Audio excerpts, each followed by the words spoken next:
during your prayers. And Karen, you need to announce the person that won.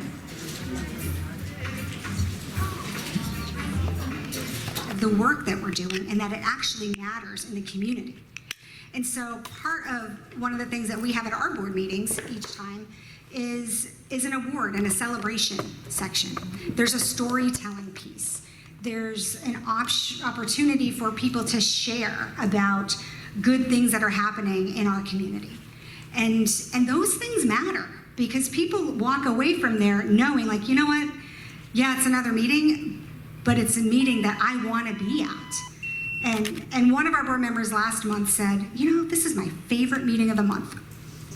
And that really kind of resonated with me because I think, you know what, this is one of my favorite meetings of the month too, because we get to surround ourselves with people who really care about our community. Okay, last thing, hands.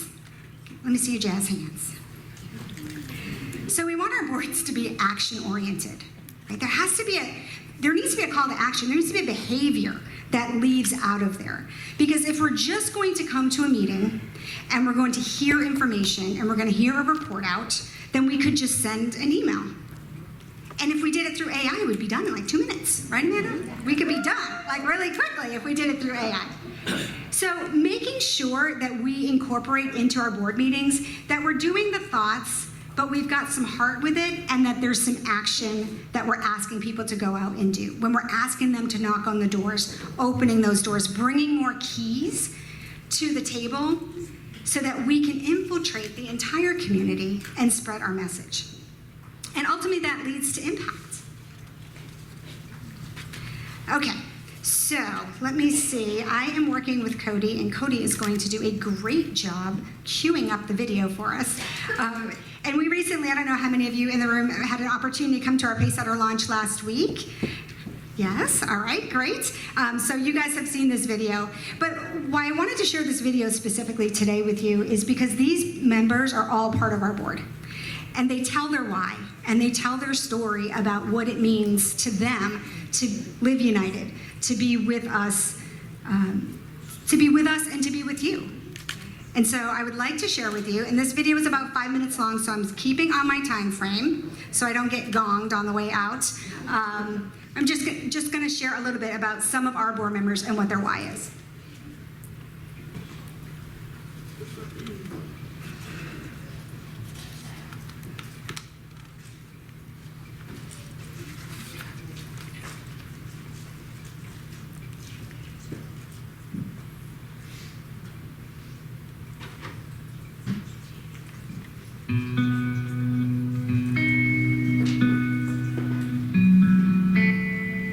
My wife and I have been giving to the United Way for, 38 years. And it's because the United Way is so terrific at solving problems in our community. It's amazing. One of the things that I like is that all of the United Way agents are held accountable.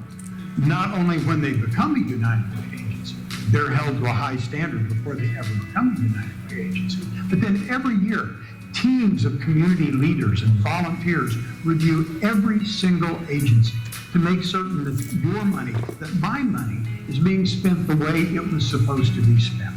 They're held accountable. And I like that. That gives me confidence. Because the donations that come in stay local. They help our neighbors, they help our friends, and they help the people in the community that really need it. If you can think of your neighbors or anyone that you've seen in need, they've likely come to United Way for help. After Hurricane Ian, I had friends and family that all came to help me. And I mean, I was so grateful for that. But at a certain point, I was by myself, I thought. People from United Way reached out to me, and I said, no, I'm a person that works for United Way. I'm a person that helps, and I do what United Way needs to help those in my community. And United Way said to me, but this is a time that you need help, so you accept it. And it occurred to me then that United Way doesn't have any boundaries. There's people from every demographic, every walk of life that at times they need help. And United Way is always there. There's just no limits to the help that they can give to whoever needs it at that time. And it can come in the form of money, emotional, mental, or just a shoulder to lean on. And I have so many stories of people that were helped by United Way, but that one will always resonate with me because it hit very close to home. And I feel like I was a person that didn't think United Way was for me, and it is for me, and it's for you, and it's for everybody. Anybody in our community that needs help, United Way is there. My commitment to the organization just continues to grow day by day, week by week, because of the stories that are told and the impact that we make with families. My biggest thing is the impact with families, because growing up, I was born in a low-income household. My parents struggled a lot. And, there were times where we needed help, but, we weren't aware of programs such as this one. And I think we do a great job of educating the community and making sure that everybody knows, like, hey, we're here. So it's really impactful to me because when I see the little kids, I see myself. And not having hope when I was younger, like, who's gonna help my family? But now I'd love to see that, we're able to provide that assistance to these families because it goes a long way, especially for the children. It's never the child's fault to be living through a tough life as they are, but we give them hope, and I think that goes a long way. Being able to make an impact through United Way Network is one of my favorite things in my day-to-day job. We get to help people through all walks of life. We had a call come in from the Sandwell Police Department about somebody who was just having all sorts of trash pile up across their lawn. They had neighbors that were concerned, and he was a very, very private individual. So we went over with a smile box, just did an initial hello, and he didn't call us back for a couple weeks. We went back another time, helped and caught him while he was gardening, and our case manager stayed and gardened with him for a good hour until he began to open up. When he began to open up, we realized how behind he was on his finances and how his cognitive issues were really impacting his day-to-day life. He hadn't seen a doctor, in about 2 years, and many of that was because he had forgotten to. So we were able to get him in touch with the Doing Center and get some volunteers in there to start transforming how he was living his day-to-day life. And we could really see the impact on his property. It was a night and day scenario, but more than anything, you could see the impact on his heart. The person that he was, who his neighbors remembered, who the community remembered, was slowly coming back just by having that initial touch point and that care enough to stay, go beyond the call, and really make sure that everyone deserves to be treated with respect and serviced in a dignified way. I have seen firsthand people that I know, myself, and just the overall community in Southwest Florida grow and thrive because of the support of United Way. And it comes in many, many forms: time, talent, and treasure. And there's not a lot of organizations that can do all that in such a broad scope and bring the community together like United Way does. Without a doubt, united is the way.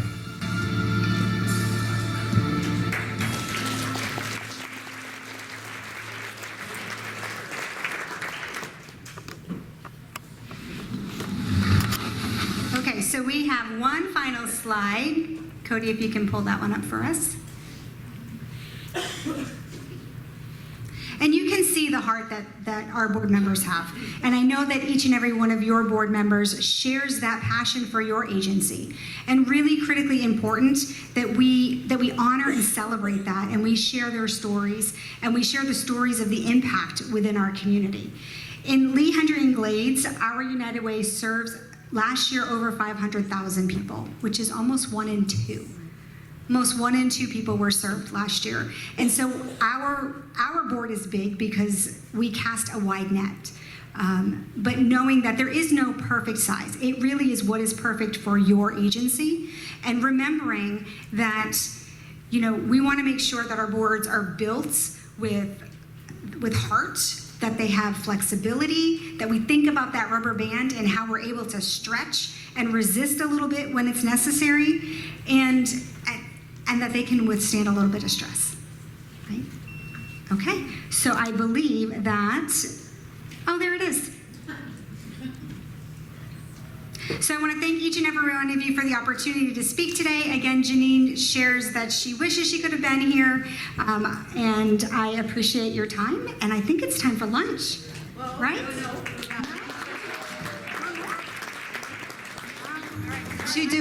Did she do a great job? You know what, it was funny when I called Janine up and Janine said to me, "What do you want to talk about?" I said, "Boards." She was like, "Who wants to know about boards?" I said, "You're the only crazy person in Southwest Florida, probably the country." How many people are on your board? 61 people. Not only do they have 61 people, they have 61 people and they hit their goal and go above it every year. That's something everybody needs to learn. There's a secret to that. So thank you for sharing a lot of it today, Karen. Great job. So I'm going to bring up Vicki Tracy. She's going to come up here for a couple minutes, and she's got something really special to do for us. So hold on to your seats. We're going to have some fun. No, I'm not going to sing. No, I'm not going to sing. Karaoke. So in your program it Does says... everybody know Vicki Tracy? For people who don't know her, she's the COO of Gulf Coast International Properties, and she's a rock star. And if you want something done in Southwest Florida, especially Naples, you go to this one, and we're not going to do that yet. Okay.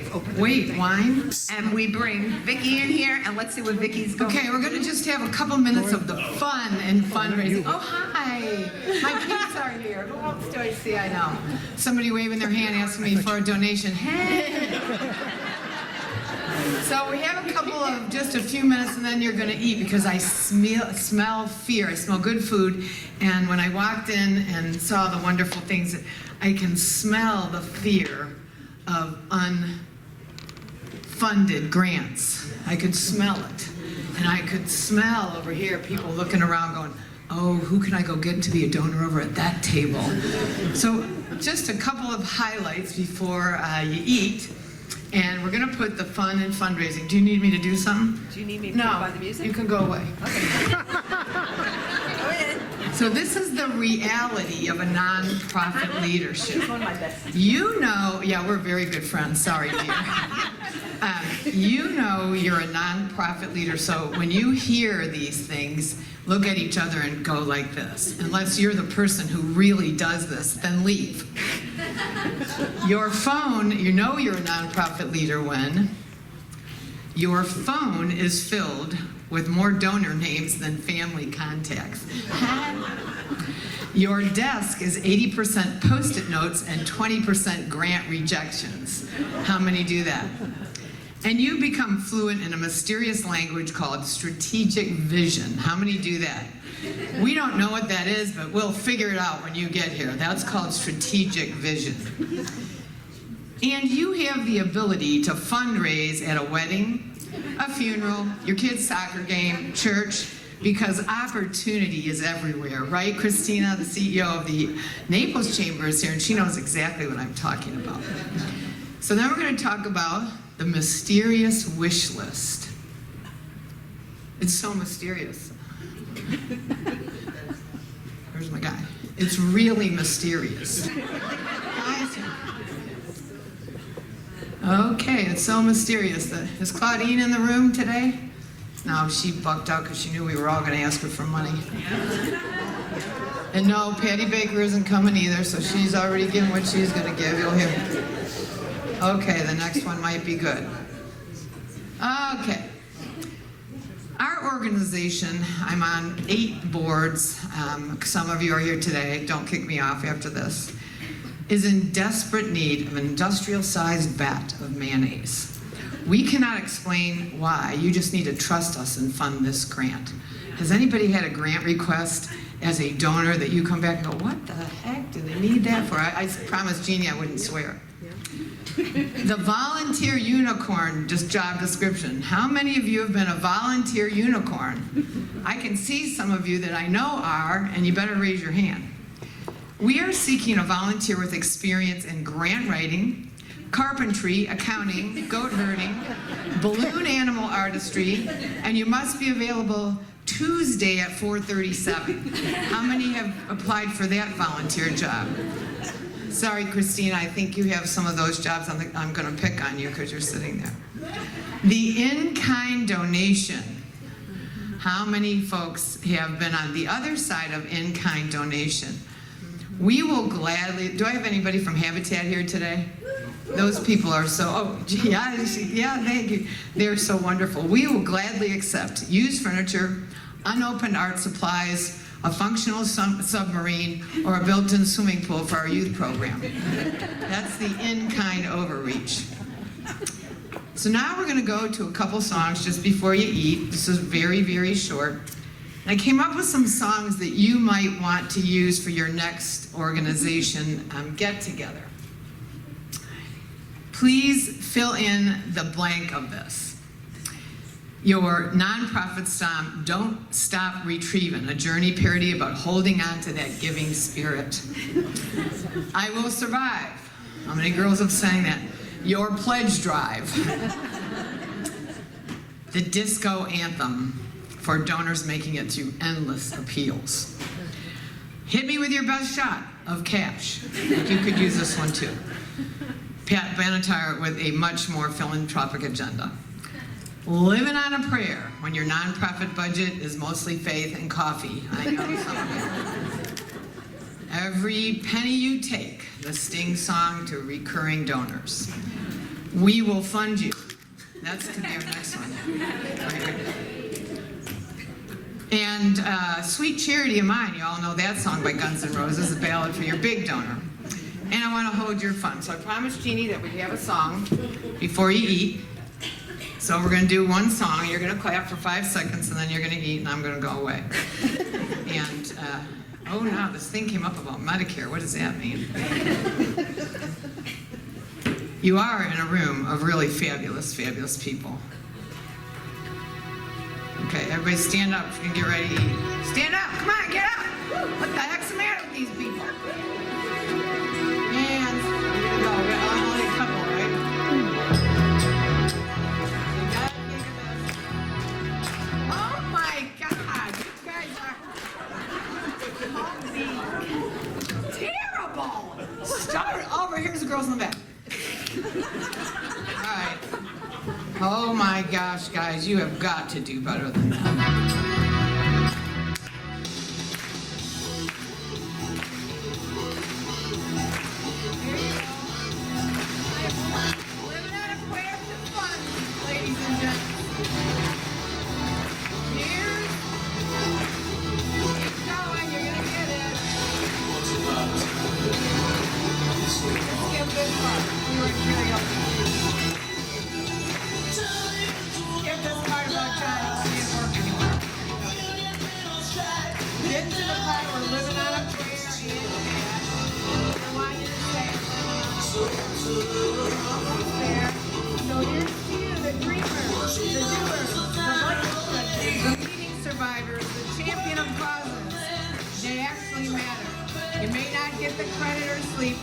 You make the impossible happen.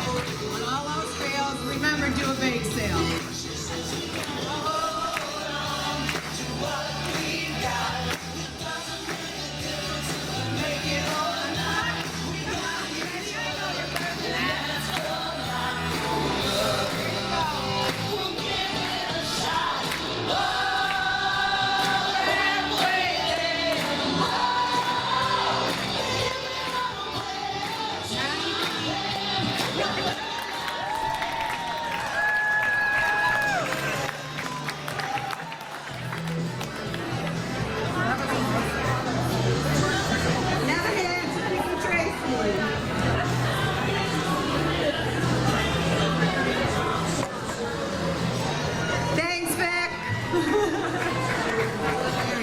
Because we have, during season, sometimes up to 500 people a night coming into our doors. They might be new people, they might be old, beloved family, what we call our Gulf Shore Playhouse family, or maybe they're in the middle. We've maybe met them once before, they've never really given, we still have to cultivate them. So we are constantly on a mission. Every single week we have 3 hours worth of weekly meetings every Wednesday, and half the time we're putting the pieces of paper, the big 3M poster pieces of paper up on the windows, and we're going through each name by name by name by name. Unfortunately, it's the only way to do it. There's no real data set that you can pull. You can. If you're trying to do a gala and you just want to invite people to a gala, you can pull that data set and be like, okay, how do I reach these 300 people? That's a strategy. But you want to use a strategy like that extremely sparingly, because the bottom line is, and we've heard this probably all day, donors give to people. They don't necessarily even just give to causes. They give to causes they like, but that are being run and who are being stewarded and who are being cultivated by people they like. Because that's really what this ultimately is. It's a person by person by person job. So keep that in mind. So while I'm very blessed to have people walking into my door every night, some of you have one event a year, and even at that event, maybe if you've got 300 or 600, or Lord knows if you're the shelter, you might have 1,000 people at your luncheon, you're not going to get around the room and be able to talk to all 1,000 on that day. So the first question you need to ask yourself, how do I create opportunities to either get in front of my potential donors or to get my potential donors in front of me?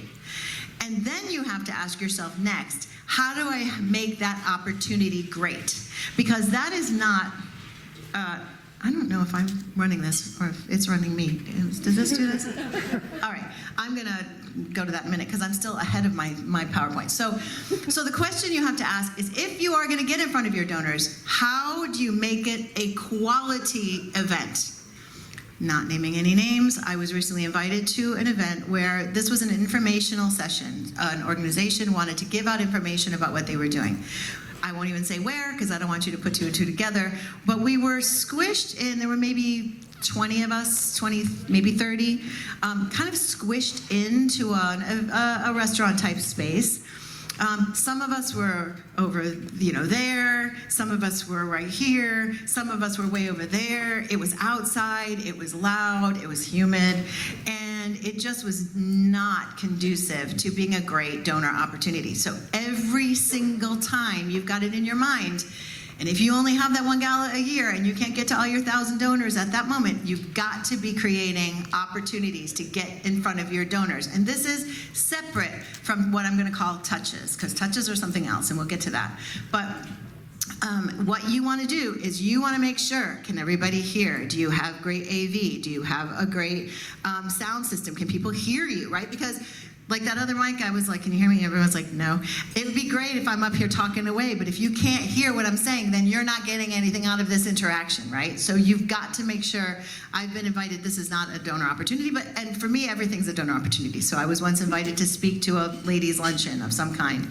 And it was at a restaurant, and the chefs were cooking behind the line, and they didn't have a microphone for me, and they didn't have a screen. And I was like, how do I was literally screaming above the din to try to just say, come to Gulf Shore Playhouse, and so it was really, really bad. So to the extent that you can be in charge of your environment, in charge of your domain, your dominion, do it, because this might be the only chance. If a great board member is throwing you a donor party, make sure you know every single person that's going to walk through that door. Make sure you know that when you have that 5 seconds to speak to Mr. and Mrs. So-and-so, you're going to say the right thing that you need to say that's going to get to that lunch or that meeting or for them to come view a program that you're doing, right? So these are the most important things. So as you start, and you're thinking about the power of strategy, so this is what I've got up here. As you start to figure out what events are we having, how am I getting in front of so-and-so, who are these people? This is where the strategy comes into play. So you've got to make sure that every move you make with every donor is intentional. So that begins with, I'm having a party, I know I'm going to encounter you, I know that I want to talk about this great program we're doing because I think you particularly will be interested in this because I've done my homework on you. I know you've got a special interest in feeding the hungry, and so I'm going to talk about my hunger program in front of you, and that's going to get you hopefully to say, we'd love to give you a tour of our facility. We'd love to invite you to this luncheon we're having on the Thursday of next month. We'd love to invite you to something, right? Ways that you can get your donors together in front of you or you in front of them. But each person is different. So you can't just say, I'm going to put up a poster that says we're having an ice cream social on Thursday, because guess what? They won't come. I want to reach out to you and say, I know you like ice cream, so I'm going to say, can you come to my ice cream social? And I'm going to reach out to you because I know you love kids, and I'm doing something in a classroom, and I want to invite you to watch the kids, right? Think all the time. And if that means 3 hours worth of weekly meetings every week, and you're going name by name, list by list, then that's what it takes. And if it's not always you, because I don't know who you all are, and if you're running the business, or if you're the advancement person, or if you're the accountant, it doesn't matter. If it's not you, then part of your accountability is to make sure that the people in your office somewhere are doing this kind of work. Stewardship is beginning with cultivation, right? You can't steward a donor you haven't moved over the line, right? So the first thing is cultivation, and you have to get to the ask. And guess what? I'm not even going to talk about the ask, because hopefully you know what to do when you get to the ask. And if you want me to come back and talk about the ask, I'll do that some other time. But this is about how do we get up to the ask and beyond. So again, strategy drives success. Figure out who you're talking about and how to get in front of them. But relationships are at the heart of every step. So we have, for example, in our team, we've got our superstar askers, and we know when we get to that point, they're going to be the ones that are going to go ask. They also know when they need to pull me in. For example, like if this is a guy who's got, somebody just came through and took a tour, they're a Broadway producer, they're interested in giving to a particular kind of program, they say, oh, Kristen, this might be the opportunity for you to meet this guy, because you'll put him over the edge. There are 1,000 times when I'm not the person that's going to move the needle, and they know, between the three of them, our superstar askers, they kind of know who we don't like. I don't love portfolios. We have them loosely so that we can have a list of accountability, so that person A knows they're in charge of getting these 30 people over the line. Person B knows they're in charge of this list of 30 people. But portfolios to me are actually against, we're very communicative. So look at your culture and see if this works for you, but we're a very communicative group. And for example, we have theater every night.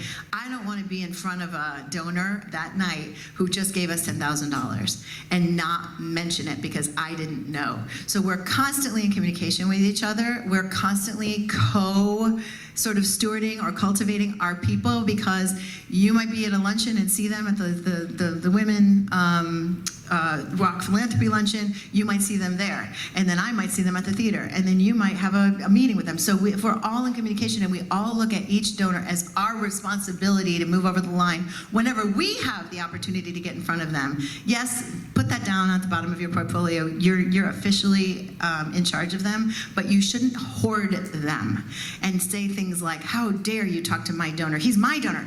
We don't work on a bonus structure. Everybody gets paid what they're definitely worth, and that's a lot, but we don't give bonuses based on, because I interviewed with somebody once, I hope they're not in this room, that said, well, this is the way I raise money, is that I went up to this donor and I said, hey, Mr. Donor, baby needs a new pair of shoes, and I got to get my kid new khakis for getting back to school, so can you give me this donation today so I can get my bonus? And I was like, oh my God, like, gratitude, always gratitude, so that's the way we work. And hopefully that's something you can think about as well, is what is your culture and how are you expressing it to your potential donor? Because how we do one thing is how we do everything. And however you are in that room with that donor at that moment represents your organization and the culture of your organization, and the desire of this person to potentially give or not gives happens to be what you're doing in that room on that day. Now, keep in mind, 6, 7 touches, they say that's the number of touches you want to give that are not asking moments. So that moment when you see them at the Women Rock Philanthropy Luncheon, or you see them out in the street, or they're walking their dog and you happen to walk by them, whatever it is, that is a touch, right? Some of them are planned, some of them are not. But if it's an unplanned touch and you happen upon them, be ready. Know your donors. You represent the organization, and how we do one thing is how we do everything. Now, for organized touches, again, this might be somebody's particular job in your team, or it could be 1/6 of all the work you do with regard to touches, right? But do I know it's your birthday? If I do, I'm going to send you a birthday card. Do I know that your daughter just got married? If I do, I'm going to text you and say, how was the wedding? Do I know that you just had an illness? I'm going to send you some flowers. flowers and tell you to get well soon. You know, whatever it might be, whatever you can afford. It doesn't have to be flowers. It could just be a text. It could just be a quick card. It could be whatever it might be. Give them a call. Remember those things? Phones? Nobody uses them anymore. So there's lots of ways that we can touch and let people know they're on our minds without it feeling inauthentic and without it having to be like asky all the time. You know, I kind of live by the rule that I don't want people to kind of go like this whenever I walk into the room, because they're like, oh God, she's gonna ask me for money again. You know, like let the asking for money thing be like once a year, and let all the touches and the friendliness and the expression of the organization, or like a little update. Here's what we've been up to, thanks to your hard work. You know, things like that. So, those are the types of things you want to think about. You can coordinate efforts in tandem so that every touch point feels thoughtful and connected. Again, why we don't want portfolios. Because it might be, I'm just going to refer to my guys, it might be Sarah that calls and asks them how they're doing in terms of their health. It might be Brandon that ends up sending the flowers, but like ultimately it all adds up to a great cultivation experience with these people, well before we've even asked them. So we're going to talk about the cultivation, how this is going to work. We're going to talk about cultivation. So strong cultivation deepens relationships, naturally moves donors towards larger commitments. All the while that you are trying to cultivate, you are asking yourself, is now the time for the ask? Right? Because cultivation might happen in 3 steps. It might not really be 6 touches. It might be that, you know, they came in hot, they're really about your organization, and you've got this perfect opportunity at this moment. Like, the timing is right. You've just kicked off this capital campaign, and wouldn't they be the amazing people that want to do a match because you know that they're super excited about kids, and this is kids. So whatever it might be, keep it personal, right? Don't ask them to donate to the gymnasium if you know that they're all about gardens. You know, like, have them name the garden, you know, and talk to them about why you're talking to them about the garden, because they know you've done your homework and you know about them and you understand their love for flowers. Like, that makes them feel better. And that also does really give them a personal reason to be more excited about giving you the money. Again, like I said, ensure that the number of non-ask interactions outweighs the times that you request a gift. And also, don't underestimate the power of your not-for-profit. Let them feel the magic of what you do. Whatever that might be. Do you go into hospitals and use music therapy to help, you know, heal people? Do you run an assisted living community where you might be able to show the power of the kids that come in on Saturday afternoons and talk to the elderly patients, and how much that brings their hearts and their souls and their spirit back to life? What do you do? How are you feeding hungry people, right? Don't, and this is a food bank thing, right? I know that I've been asked to come in and volunteer for food banks and like put the oranges in the bag, you know, that the bags are going to be distributed someday to these hungry people. Well, you want to maybe make sure that the donor gets to see you delivering the food to the hungry person, right? How does the mission get served? And at what point in the serving of that mission can you bring potential donors in on that experience, right? Don't just tell them about it. Show them what you're doing. And that will touch their hearts in a variety of ways.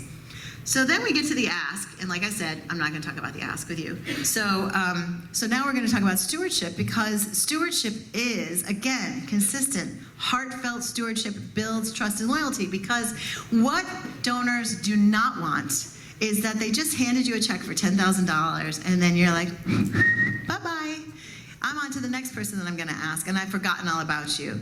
You really don't want to do this. One of the phrases that came to me early on, and I have held with me ever since, is look in the mirror instead of looking out the window.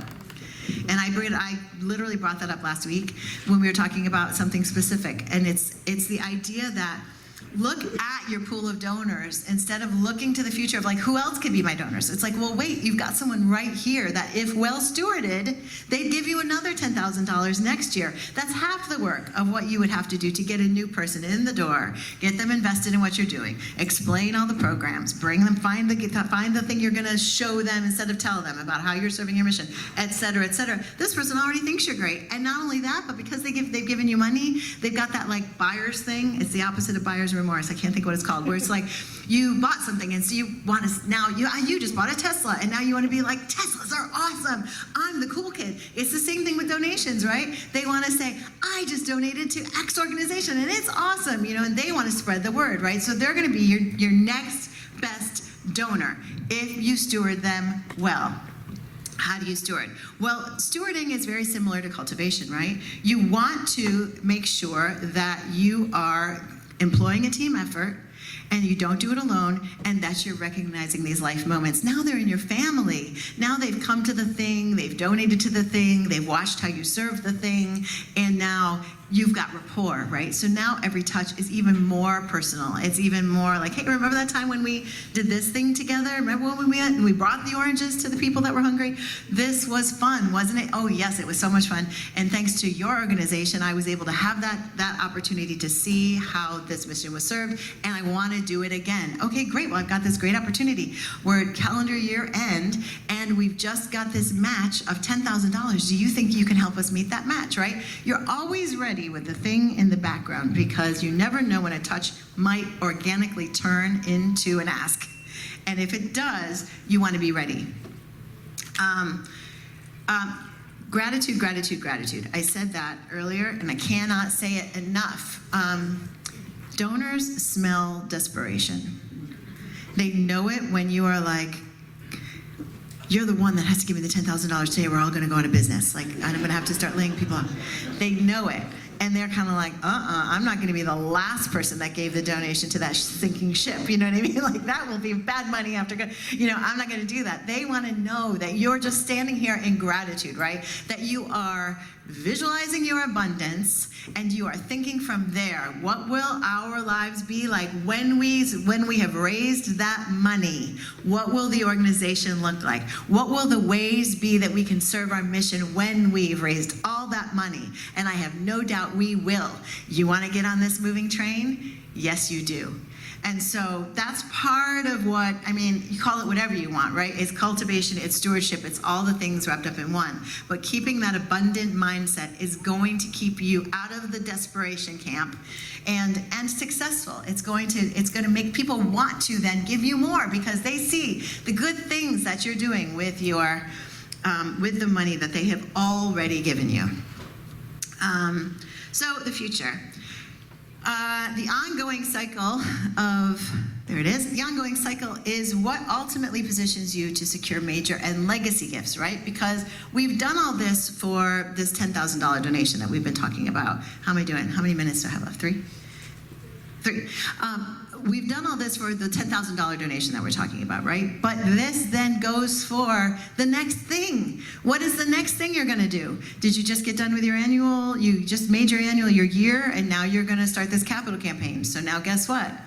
I didn't want to come to you so soon, but we're starting this capital campaign, and I wanted to make sure that you didn't miss out on this opportunity because I know how much you care about kids, and this is about kids. And without this infrastructure, we're not going to be able to serve the kids, right?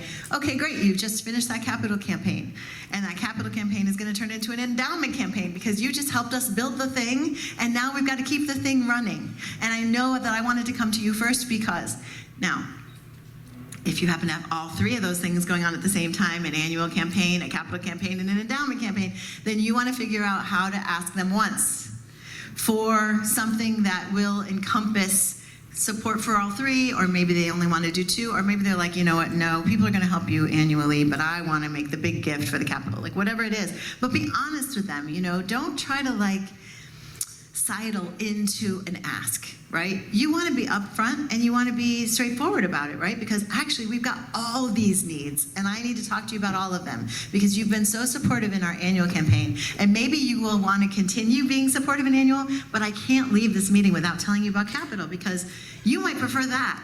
And most people are going to say, you know what, I'll get involved in the capital campaign, but I understand that if I don't keep giving to you annually, you're not going to keep going, so I'll give you some money for annual as well. Or let me pay this off in 2 years, and when we're done, I'll come back to you about annual. But it opens up a conversation because they're real people. I know that I very frequently suffered from this feeling of like, I'm their servant, they're the jet set, and I'm just going to kind of go up and and beg for mercy and hope they give me money. But the fact is, they couldn't do it without us, right? We are running the thing that they're not running. They've got the money that supports it. And they're so excited that we're here because we're able to do the thing for them that they couldn't do. They don't have the time or the wherewithal, that they don't care enough to run the business of it, but they support the cause. And so together, we're philanthropic partners. And that's something to keep in mind as well. So other little tidbits, because I know it's time. The journey to the next big gift isn't always linear. It's relationship driven. You never know. Like I'm saying, you might be going in to ask for a $5,000 annual gift and turn out to ask to receive $1 million for a capital campaign. You never know. So be ready for everything all the time. After cycles of strategizing, cultivating, and stewarding, sometimes offer a smaller gift or even a no. You'll know when you're ready for the major ask, because no doesn't always mean no. No means right now, not right now, or I'm working on other things, I'm supporting other organizations, et cetera, et cetera. So for example, the best example I can give you is there was a couple that we approached in our feasibility study for our capital campaign way back 10 years ago when we started the whole thing. And they said, no, we wouldn't give to the Playhouse, and no, we're not interested in this cause. We've got other causes that we're supporting. And cut to 7 years later, we had gotten a big match, and they were the first ones in the door to give us $1 million to help that match happen. So you just never know when or how long, so don't give up. That was 7 years in the cultivation, and they were giving us nothing up till then. And then all of a sudden it happened, right? And so the ones who said literally outright, we will never give to that organization, then gave, and gave in a big way. So that is what I will leave you with, because you never know. All I can say to you is no is never no, especially not in fundraising. So we live in a generous community. It's a privilege, and we are, oh my God, is that happening? Is that me? And we serve sophisticated philanthropists who sustain incredible organizations in our town, and that means you. So do your good work, and I can't wait to hear about all the great results.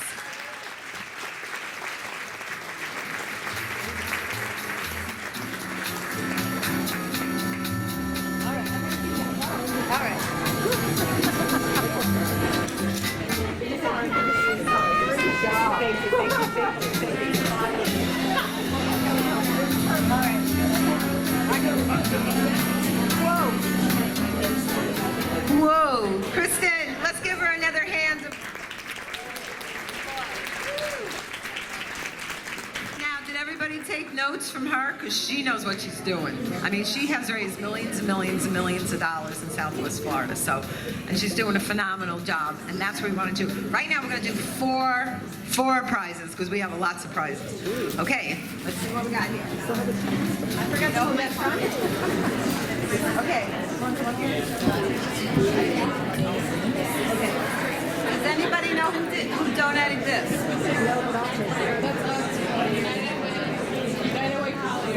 Okay. Oh wow. You gotta come up here because it's heavy. Come on.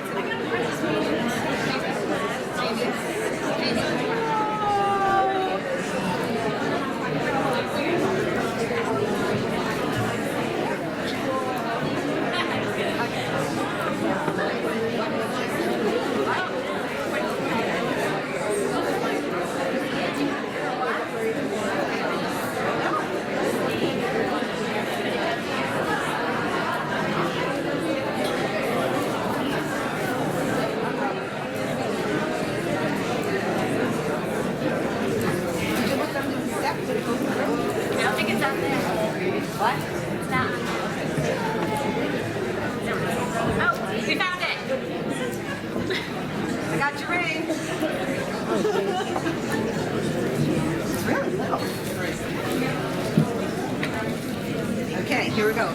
Okay, Tiffany. Tiffany from the United Way, who happens to be our next speaker. She has, who loves Tiffany?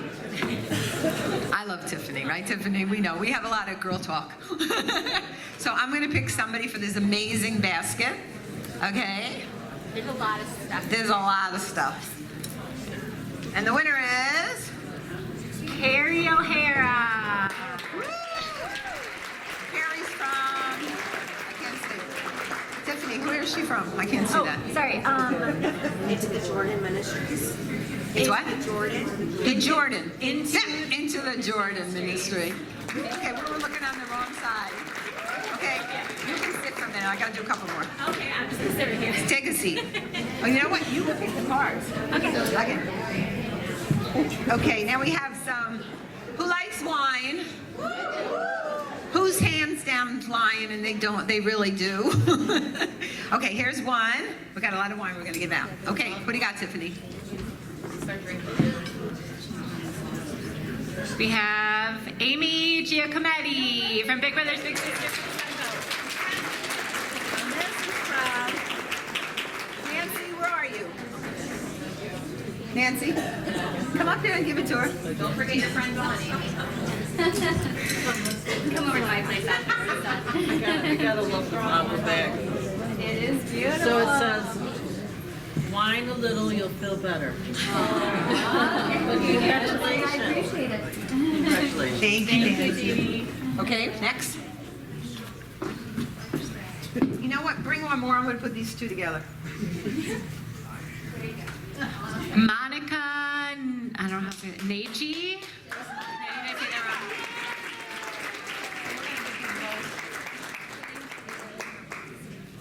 Is this from you? Okay. You want to come up and give it to her? You don't want to give it. This is from Pace. Okay. Do you drink wine? I don't. Okay. Do you eat? Yeah. Okay, good. Yeah. I eat. Who is this from you too? These are both from Pace. Okay, thank you. And tell them the name of your organization. I am Fuse. I Am Fuse. She has an amazing organization of girls that are taken away, you know, that into the world that we don't even want to talk about, and she's a rock star. Okay. You're really good at this. Thank you. I like it. It's a lot of power. Oh, Nina Tor. Nina.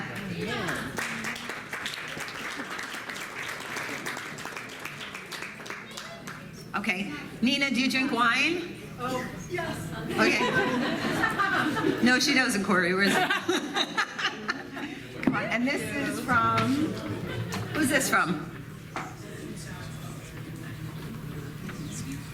Well, I think I know who it's going to.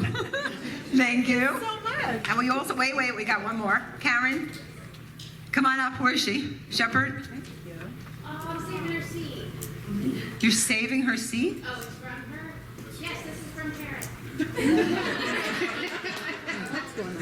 Are we stealing seats? She's on a meeting. She's at a meeting. Okay, this is from Karen Shepherd. All right, I'll find. But these are tickets to an event she's having. Oh, how fun. Okay? Thank you. You're welcome. Okay, now let's go back to Tiffany. Now, this is my friend Tiffany from the United Way here. She runs the whole organization and she does a fabulous job. So when I called her and asked her to find out what she was best at, I found out from other people, Brittany, that that she's phenomenal at grants. So how many people need grants? How many people should raise their hand because they need grants? Okay, Tiffany, you're on. Okay, thank you.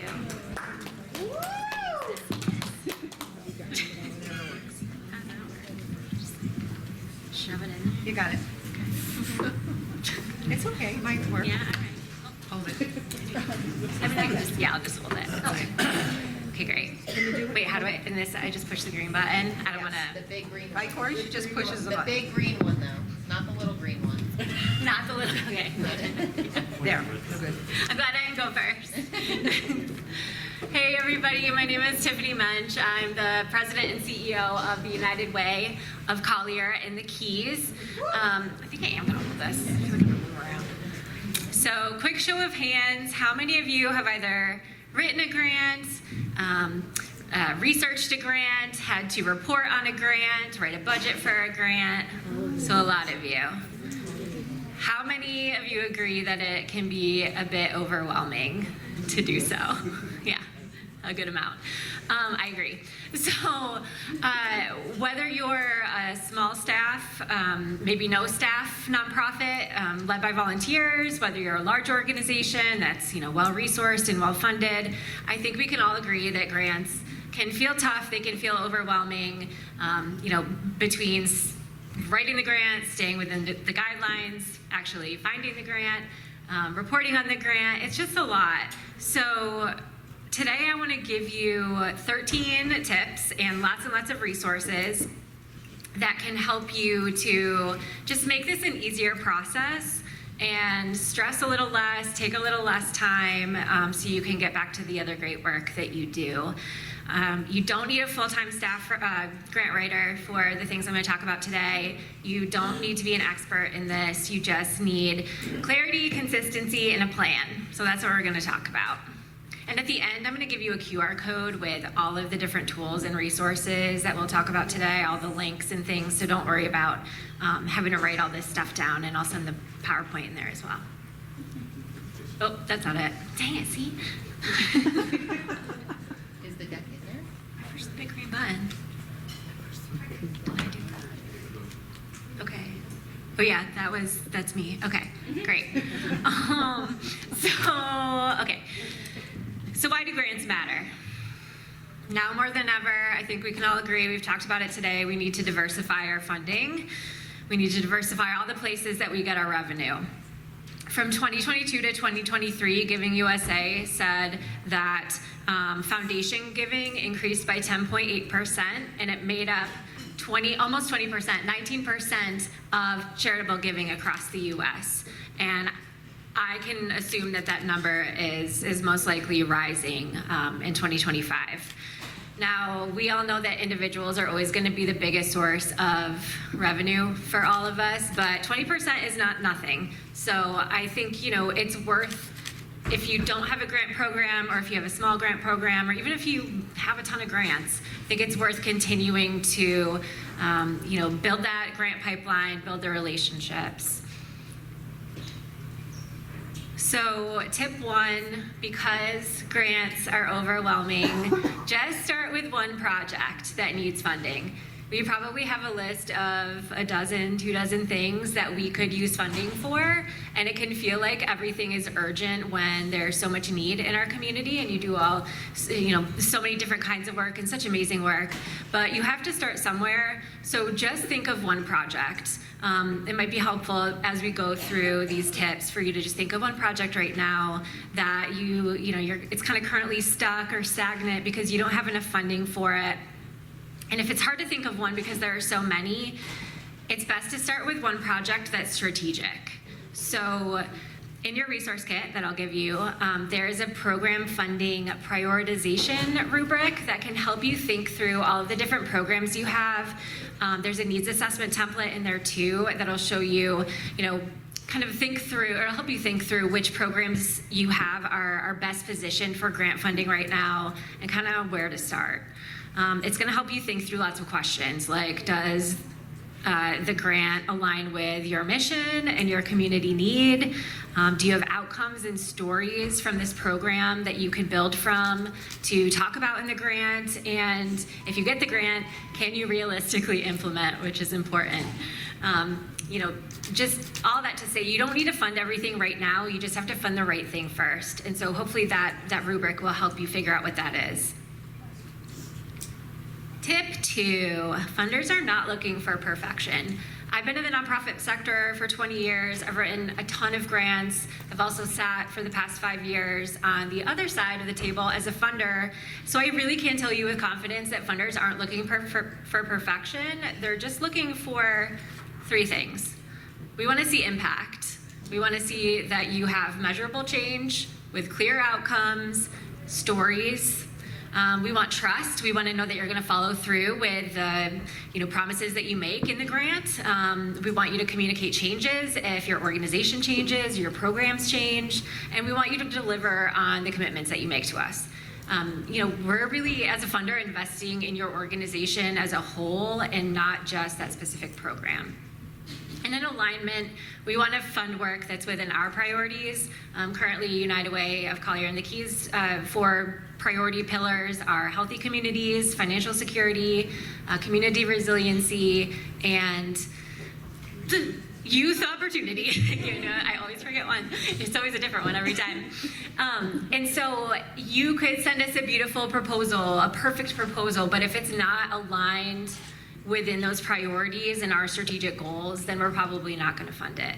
So don't waste your time, right? So Clarity and alignment matter more than polish does, and so your resource kit includes a grant alignment decision tree to help you assess fit before you invest all those hours in writing.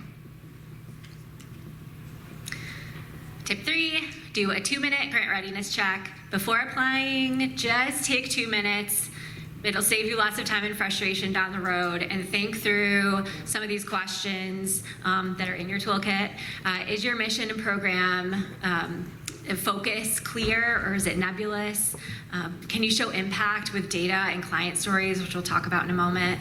Do you have at least a high-level program budget that you could show? Can you meet deadlines? Can you follow directions? And I add this one because, sometimes funders have a huge stack of proposals that they have to read through and are always looking for a way to shorten that pile. And so if you don't follow a direction, it's an easy way to, remove it from the stack. And do you have someone to manage the grant if it's awarded? And again, are you able to follow through on the grant if you do get it? So if most of those answers are yes, you're probably ready to start writing, and if not, that's okay. Your toolkit is going to have a grant readiness checklist to kind of help you work through some of those questions. Tip 4, sorry, I'm going really fast because I just feel really uncomfortable, like I'm going to run out of time. And Brittany's looking at me, it's just, she's got that bell. It's making me uncomfortable. So, which one am I on? Okay, free and low-cost tools to uncover grant leads. All of us don't have enough money, and I think that's probably fair to say. And you don't need a pricey database to find grants. There are lots of pricey databases out there. Do not pay for them, because the same grants are in other free and low-cost databases. I subscribe to funder newsletters, email alerts. There are some very specific databases that I go on. You can filter by, region and your mission, low cost and free. So the toolkit has a huge list of all my favorite sources of finding grants, and my recommendation is just, because there's so many, is just to find 2 or 3 that seem like they might fit what you're looking for. Sign up for those. They go right to your inbox. Pro tip, create a rule, because we all get so many newsletters and emails. So I actually created a folder in my Outlook. So all of those grant opportunity emails go straight to that folder, and I look at it about once a week. Number 5, let's talk about state and federal grants. You're like, let's not. They are complex. They're longer applications. There's lots and lots of documentation. There's a lot more compliance, but they can potentially be really worth it. Before I was in the role that I'm in, I was with the United Way of Greater Knoxville, where I was the project director for a $25 million state grant, and I was part of that project from just thinking about the grant and all the way to receiving the grant and then implementing the grant. And it was insane. Years of my life, I feel like I've lost. My hair is grayer, this isn't real. But it's true. But it was $25 million. It was absolutely game-changing for our community. And, that's all right. With $25 million came a year's worth of grant writing, collaboration, conversations, technical build out of systems and things, and it was a ton of work, but worth it in the long run. State and federal grants can offer larger multi-year funding. They can cover, ours covered admin costs, indirect costs, staff costs, technical assistance costs. They could raise your credibility. It really raised the credibility of our United Way, and it also opened the door to other funding. So if this is something that you're thinking about, I would consider hiring an experienced grant writer to write the grant, or at least to review it, ideally both, just because for federal and state grants, small mistakes can just completely disqualify you, and you spent all this time and work and it's for nothing.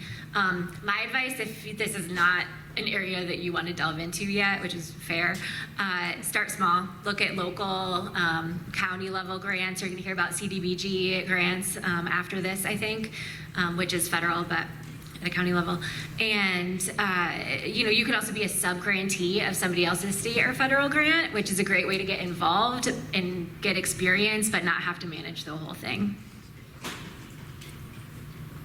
Collaboration. I feel like we've talked about that a ton today. That's why we're all here today, right? To partner and collaborate and build relationships. I think to stand out in a grant pool, especially in 2025, show you're not in a silo. There are a lot of nonprofits in this room. We're all competing for the same or similar funding, and funders love partnerships. They signal broader impact, better resource use, less duplication of services. It can boost your credibility, and it shows that you're community-minded and not territorial. And increasingly, I'm actually seeing ranchers require collaboration. I used to work with the University of Tennessee on a grant, and that one needed, I think, 3 or more nonprofits to collaborate on the proposal to be considered for funding. I just had a conversation with a community foundation, not here, but a couple weeks ago, and they were saying that they were considering for their next grant process to sort of require collaboration of 2 or more nonprofits. So it's a thing, it's out there. It's also good. Collaboration is good, right? And so to get started, if you haven't thought about this, I would think through who in the community is doing similar work to you, who complements your work, and just reach out, explore opportunities for grants or even just collaborating on programs or an event. Just start building those relationships and that trust, and I think it'll help down the road. And your toolkit includes a lot of collaboration readiness tools to get started. Okay, so funders want to know 2 things. They want to know how big is the problem that you're seeking funding to address, and why should they care about it? So that's why strong proposals need data and they need stories. Data, numbers, they show scope. Stories make it human. And research shows we remember information 20 times more if it's given through a story than just through facts and data alone. So, all that being said, data is also critical, right? It provides context, it validates the need in the community, it shows the scope of the problem that you're trying to address, but the story brings all of that data to life. So your toolkit has a big list of trusted data sources at the local, state, and national levels, and also a storytelling guide to turn those numbers into narratives. CRMs. We love CRMs. Who here loves a CRM? But don't raise your hands, you're lying. No, there's always a couple weird outliers out there. Yeah, Brittany, put your hand down. You too. So one of the easiest ways to lose a grant is to miss a deadline. You gotta write stuff down. But you don't need fancy, expensive software to do it. You literally could use a spreadsheet. You could use, Excel, Google Sheets. You can use project management tools like Trello, Asana, Monday. There's a million of them. So I just use any system. One that you'll use is the best system. So in your toolkit, you'll have 2 templates that you can use to get started if you don't have somewhere that you're tracking your grants. And hopefully that will help you to, not miss a deadline. Okay, now we're going to talk about my favorite grant tool, the case for support. Who has a case for support? Raise your hand for your organization. Mm-hmm. Not a lot. Okay, that's interesting. This is going to be amazing. So your case for support is your master narrative. Like if you put anything on your to-do list from this crazy list of tips, like make this number 1. This document is going to give you a ton of information in boilerplate language in one place that you can use for your grants, donor meetings, appeal letters, marketing, sponsorship letters. You can give it to your board and be like, this is what we do, in case you didn't remember. Speaking from experience, I love my board. So it includes your mission and vision, includes what you do, why you do it, who you serve, why it matters, proof that your work is effective, data and stories, and bonus, if you have a one-pager in there as well for each of your programs. So your toolkit has a template of a case for support that you can use. It's not scary. It's just, you just got to sit down and do it, which is annoying, but use AI to help you. Because I'm sure you have a lot of this information in all sorts of places, but it can really help you just save time in the long run when you're looking for language to use for, you know, lots of different places, but especially grant proposals. And then I set a calendar reminder. I haven't done this for my current job, but to update it every 6 months. So you just, you know, so you always have a refreshed copy. I'm running out of time. I don't have to talk about this too much because my friend Mark and Chelsea talked about talking to donors, starting with conversations, building relationships, building trust. But really one of the smartest strategies in grant seeking is to build that relationship with the funder first. Before you write a proposal, an application, funders are more likely to fund organizations that they trust, that they know that you're going to deliver on the promises that you make in your grant. So read the guidelines first, because especially if they're not local, sometimes funders they say like, do not call, so do not call. But if they don't say that, then you should call. And your toolkit has a great list of questions to kind of think through, you know, just prompts to start that conversation. Almost done. I'm gonna get the buzzer, the hook.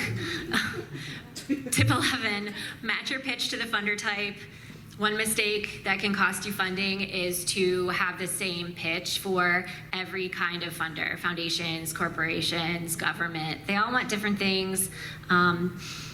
I won't go through all of it, but you know, foundations, they want to see mission alignment, they want to see measurable outcomes, community impact, equity, and this is sort of broad. Generally, corporations want brand visibility, they want ways for their employees to get involved, sponsorship opportunities, good PR, and government usually looks for public impact, compliance, scalability, partnerships, things like that.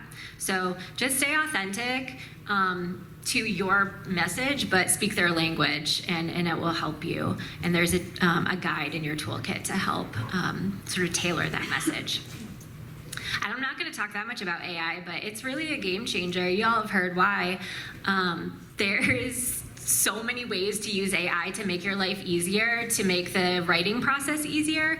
Just make sure that you don't let it do all the work. Use it as your assistant, not your author.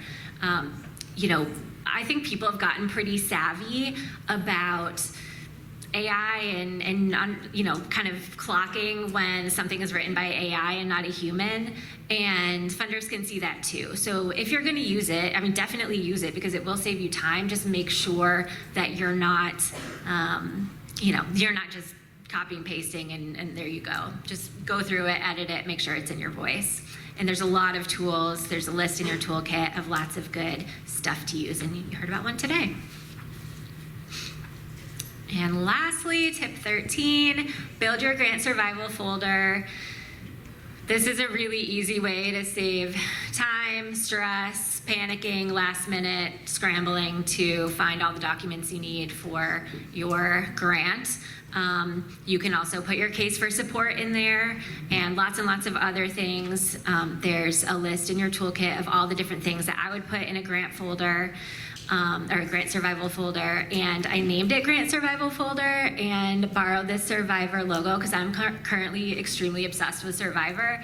I don't know what happened. I don't watch it live. I know I can't stop talking about Survivor. My best friend was like, I'm watching old seasons, and I'm like, why? She's like, no, it's the best show on television, and you can watch them on Paramount Plus.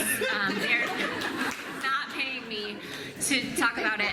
But it truly is the best show ever. It gives me so much like serotonin or dopamine or like whatever it does. But it also is kind of like fundraising. You know, you have to outwit, outplay, and outlast all your competitors. You have to build alliances. You have to like scramble for resources. But you don't have to eat bugs. So I think that we're doing okay.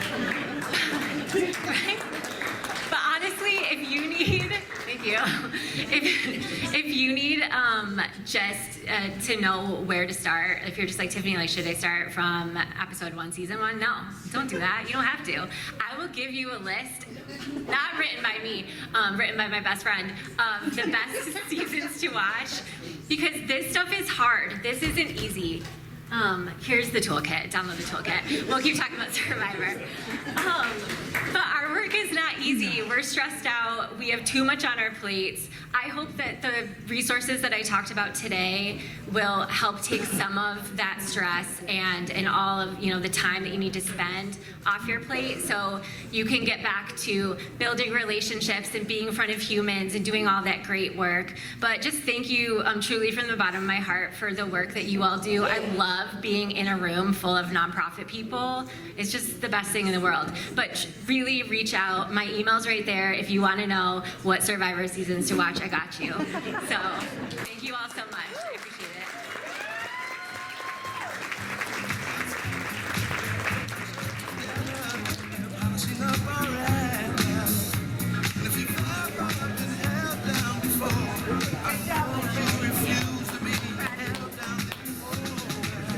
Didn't she do great?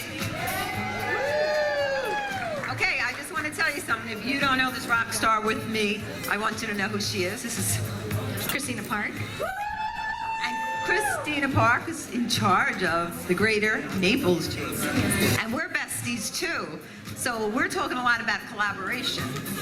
And that's really, really, really important that we all work together, right? That's right. So that's what we're going to do. So she's going to do the prizes right now. But I have some information that just came upon my hand. Remember Amanda, that girl in the back that we all fell in love with? Well, she just handed me this for this cooking class. The person that won it cannot go at that time. So we get to, but here's the good news. Somebody else is going to get it. Okay? So we're going to pick it out. You want to pick it out? Don't look. Ready? Oh my God, it's me. I am not gonna say. Aubrey Zendgraf? Woo! Come on up, Audrey. Thanks, Amanda. Sort of like regifted. Okay? Amanda's in the back. You can take her. Amanda, wave. She's in another room. Okay, we got more. Okay, we got 2 bottles of, well, we'll do 2 bottles of wine from Miss Vicki Tracy. Okay, how many people drink wine? Tell the truth. Okay, how many people have their hands down or are not telling the truth? Okay, how's that? How's this? How many people cook with wine? That's a little better. Noni Debsky?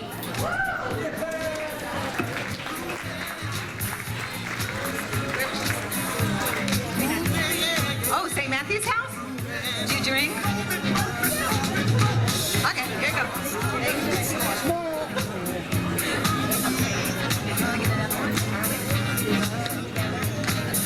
So this is from? Okay. Did anybody bring this one? Where's Miss Pace? Is this yours? Yeah, she did. She got lots of cards. Okay, we got this present. I don't know what it is. Marianne probably doesn't either. And a book from Vicki Tracy. Right? Is this not true? Do you know what's in there? No. Nothing better than staff. Sean LeBlanc?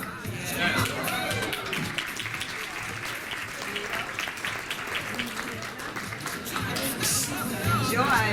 Okay, we got one more. Sean. Is this yours too? Okay. It's fun giving people stuff. Okay, who bought this? What is this? I don't know. Oh, Chelsea. Where's Chelsea? She had a run. Can you run up here? Come on. We don't know what it is either. It's a cooler. It's a cooler? It's nice. Okay.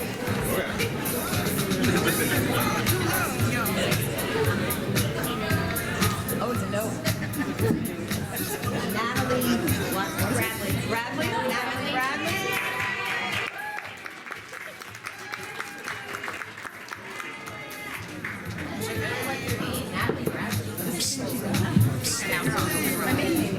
Which way to the beach? Well, Which way to the beach? well-fit girls? That's all of us women in this room. Yes. Okay. There you go, sweetie. Thank you. Oh, this too? That's from Pace. Oh, thank you. Oh, hi. Okay, now we gotta bring the next speaker up here. That's the best picture. Whoa. Okay, where are we now? Tiffany. Julie, come on up, darling. Woo! Julie is my rock star friend, and she brought another friend. Woo, it's a dance. Everybody stand up and dance for a minute. Move your body. Nobody wants to stand up. Okay. Well, when I called up Julie, I said, Julie, I would like you to talk about the Community Development Block Grant. And she said, do you really think somebody wants to hear about it? How many people want to know about the Community Development Block Grant? Right, nonprofit? 3 people know. No. I ran nonprofits in the past, and I needed it. So we need to know what's going on with it and what else our county government can do for us. How's that? That work? And your name is? Don Luciano, I'm the Assistant Director for Community and Human Services for Collier. Okay, so they work together. So do you want to do this or do you want to stand up? What do you want to do? Stand. Okay. Get another mic. Want to go back? We can just do this. Okay. I think you should dance, Julie. Thanks. I just need Don to do the clicker, apparently, so that's why he's here now. And then when you're in government, you always have to be in pairs because you never know, right? Yeah. yeah. So isn't this great? I just have to say, this is just so amazing to see all the nonprofits here. And what I appreciate too is that Lee County represented and Collier County represented from county government, which is great. But I have to tell you, I know with Jeannie does such a good job of advertising. So on Facebook, my mom, who's 93, actually got it through Facebook. And so she was so excited. She was going to come, and I told her not to, Jeannie, so I hope that's okay, but that's a far ride for her. So she didn't show up, did she? No, okay. But my name's Julie, and so I actually started my career in a nonprofit. I went to county government. Went and ran a nonprofit for 5 years, so I was CEO, and now I'm back in county government. So I know both sides. I know what it's like when you have to apply for a grant, and I know what it's like when you have to manage all the grants. So Dawn is here because Christy, who's on my first slide, unfortunately had a death in the family, had to go. So thank you, Dawn. Dawn got the call today, and he ran in, and he's here today. So That's why I'm dressed like this. I found out 4 hours ago. Yeah, right. I'm just glad we weren't painting the office today. Yes. So how many of you have heard of CDBG? Oh, good amount. How many of you are going to sleep through this presentation? Anybody? Right? Okay. We're going to try to keep it lively. One of the things that when Jeannie asked me to do this, one of the things I said is like, we're not sure how long this funding is going to last, but CDBG, Community Development Block Grant, has been around since the 70s. So it has been around a long time. We just don't know with the administration what's going to happen. We hear it might be cut, we hear it might not be. So we decided to do the presentation to give you this information. So 4 things I want to get out of this presentation besides all these requirements. And if people need this at the end, my email is in the brochure. You can email me because it gives a lot more information than we might go over today. But when you're writing a grant, and as Tiffany said too, follow the directions. When it says sign it, sign it. When it says attach, attach. When it says 12-point font, when it says follow the directions. That's my one thing. A lot of times, and I don't know if you see this, Dawn, with yours, we have like a threshold when you apply. If you don't meet these certain thresholds, did you sign the app? You're out. Like already, before we even looked at all your stuff, right? So make sure you follow the directions. Number 1, follow directions. Number 2, we as county government want to spend the money. We've gotten the money. We want to spend it. We want to give it to you. We are excited when people get it, but it's not meant to be forever. So I know a lot of nonprofits will be like, well, how long are you going to fund me? We might have different requirements than Collier does, but we do want to spend the money, and we do get disappointed, just like you do, when you don't get it. But we can't give it to everybody, right? The third thing I want you to know is get to know us as county government, because not only do we have the CDBG funds, but there's a lot of times nonprofits will come up to me and say, I'm working on this, or somebody will reach out and say, I have a grant that I have with this. Do you know any nonprofit that is going to be doing this? So the more we know about what you do, the more we can connect you to other people in the community, other resources, other opportunities that we might not have. So make sure you get to know us. And the last thing is, when we go into this presentation, is I need to emphasize this very clearly. We didn't make this stuff up. We did not make this stuff up. This comes from HUD federal grant. So I need you to all repeat that today. We didn't make this stuff up. We didn't make this stuff up. Thank you. Thank you. All right. So, what is CDBG? So we are an entitlement grant. So Lee County gets funding based on a formula, just like anybody in the United States, and Collier the same way. So we don't apply for it. We are entitled to get it. There's all this stuff that we have to do. So that's the other thing. You all submit your application, and once you get your funding, there's all this stuff that you have to do. But in the back end, for us to manage this amount of money, there's all these things that we have to do as well. But the whole purpose is really to help communities, work with low-income people, and provide opportunities. So it's managed by HUD, so it's a federal grant. The goals are community development, affordable housing, economic opportunities, and the purpose is assist local governments to address these needs. So again, it's filtered from the federal government down through us, given to nonprofits, or even our own county government could use it for different activities within within the county. And feel free, Don, whenever you want to jump in. All right, so one of the things that we have to do is what's called a 5-year consolidated plan. So again, these are requirements that we have to do. And this plan will tell us what our goals are going to be for the next 5 years with this funding. So when we have to do this 5-year consolidated plan, and you can see Lee County, we just did ours, and Collier, Yeah, we're due for next fall. next fall, they'll be doing those, right? All our meetings are publicly noticed. So if you go on our website, I'm sure Collier the same way, you can go on our website, and these are meetings that you could come and talk about what you think is needed in our community to help people who are low income. So this is something, again, we're required to do. It has to be for 5 years. And then every year, we have to write what's called an annual action plan to talk about what we're going to do in that year.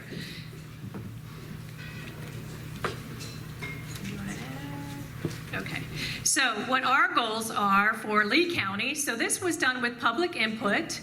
So at these meetings that we have, the public actually talks about what they want to do. We look at our priorities, and we have certain categories that HUD gives us that we could spend our money on. And again, this is CDBG. Don's going to talk about with his process that he has what's also called ESG, Emergency Solutions Grant, and then home funding as well, right? So we get all this from the federal government.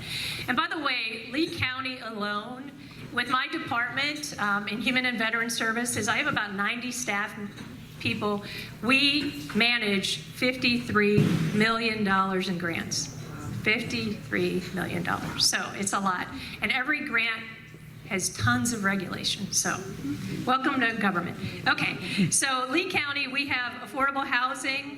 We have public services, which is most of what nonprofits do, social services.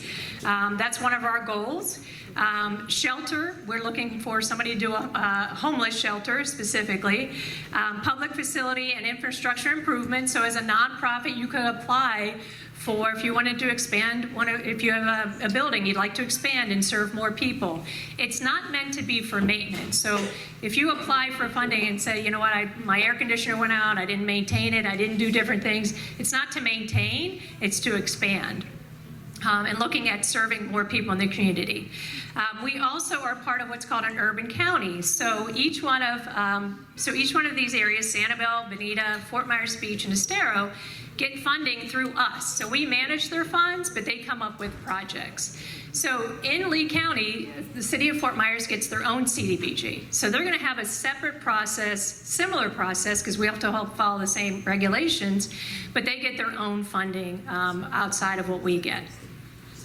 And in Collier, we have interlocal agency agreements. So we've had an agreement with City of Naples forever. The City of Naples is an entitlement, so they get their own allocation, but they've authorized us to handle that for them. And I'm happy to announce for the first time in maybe 6 years or 8 years, City of Marco has joined again.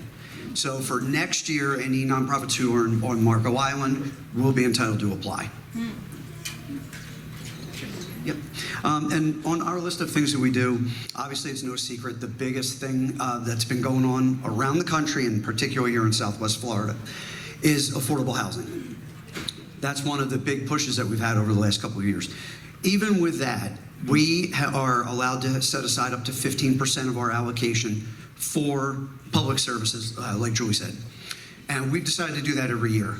I'll get more into how these things are awarded in the next section, but we try as best we can to make sure that all of our underserved populations, our special needs people, people who are fleeing domestic violence, anything like that, get the help that they really need.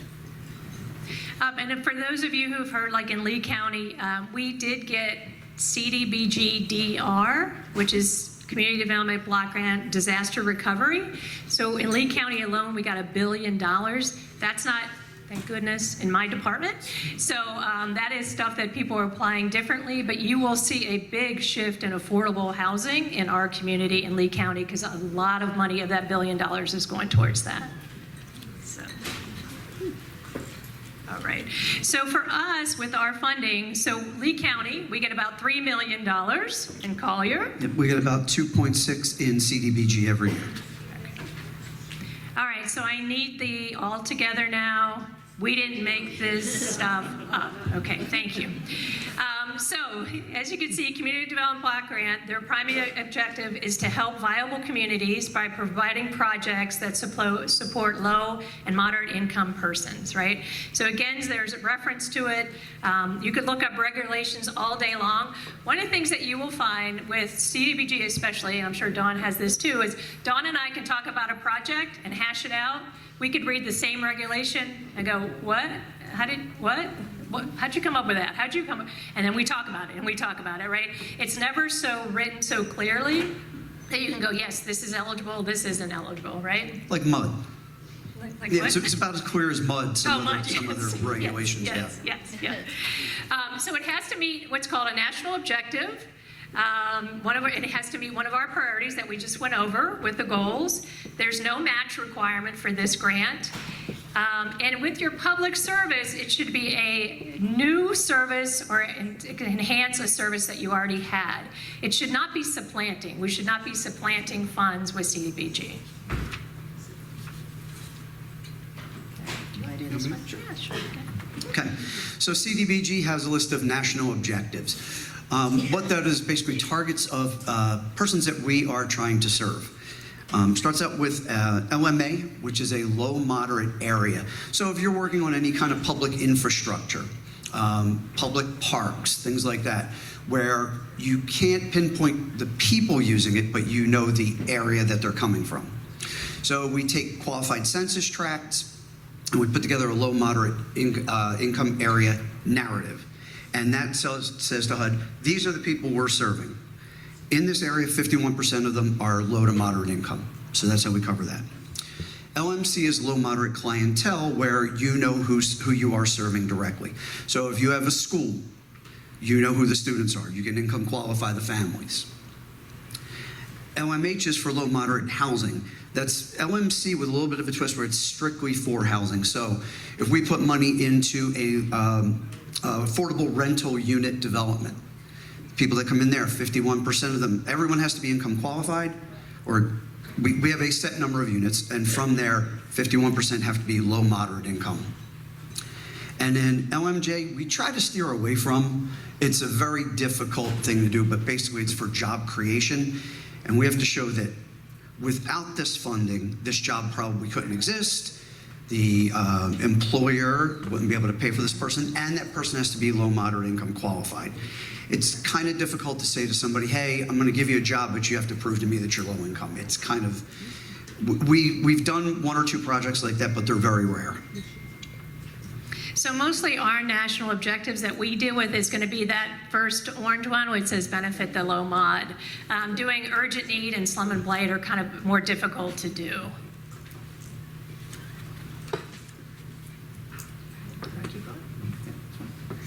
So for eligible activities, I already touched on a few, parks, playgrounds, recreational facilities, public facilities. So we are doing like roof replacement at the Immokalee Library, things like that.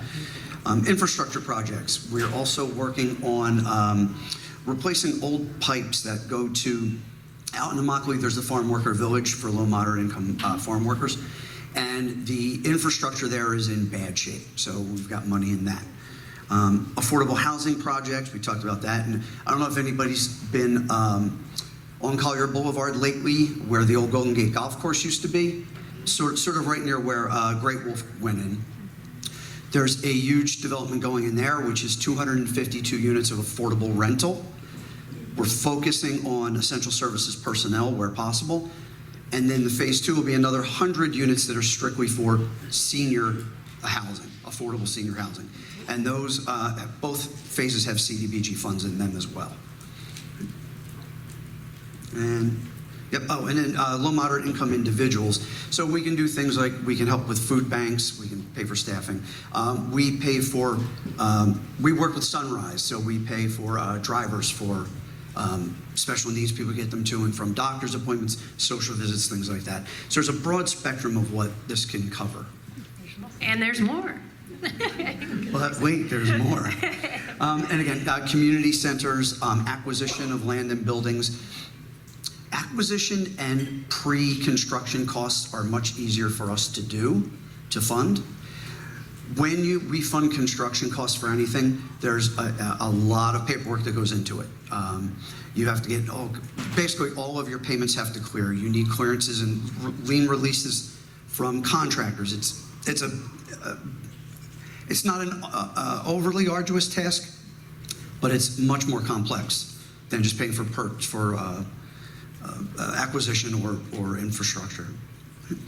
Rehabilitation or preservation, like I said, we're putting a new roof on the Immokalee Library. We were working on the Immokalee Sports Complex. That's been put on hold. And then special economic development.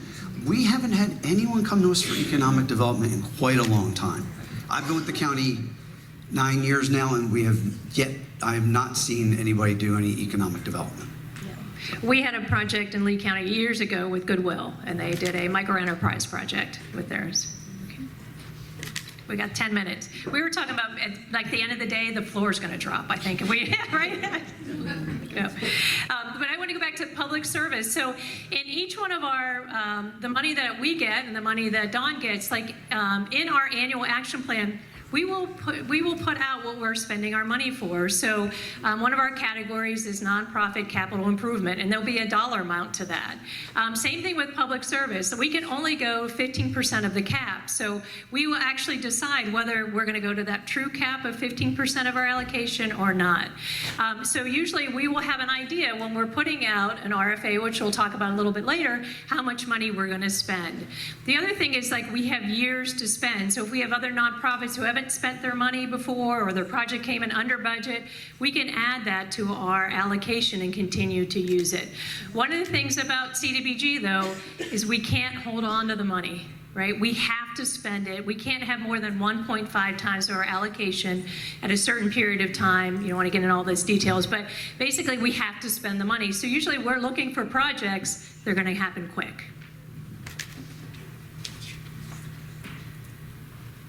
All right, I think we need another one. Okay, ready? We didn't make this stuff up. Okay. All right, you want to go through? So income qualification. I mentioned briefly about the low moderate area. That is pretty easy.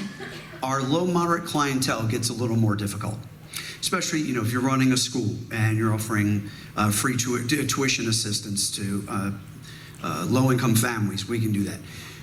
We do run into a lot of resistance, is probably the easiest way to put it, well, these families have never had to provide this before.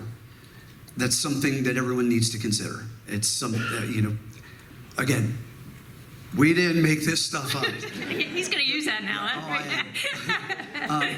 So when it is HUD funded and we do try and help everybody we can, it has to come with certain things, including income qualifications. So that may make some families a little uneasy, but if you explain to them it's a good path forward, it's the best way to go about it.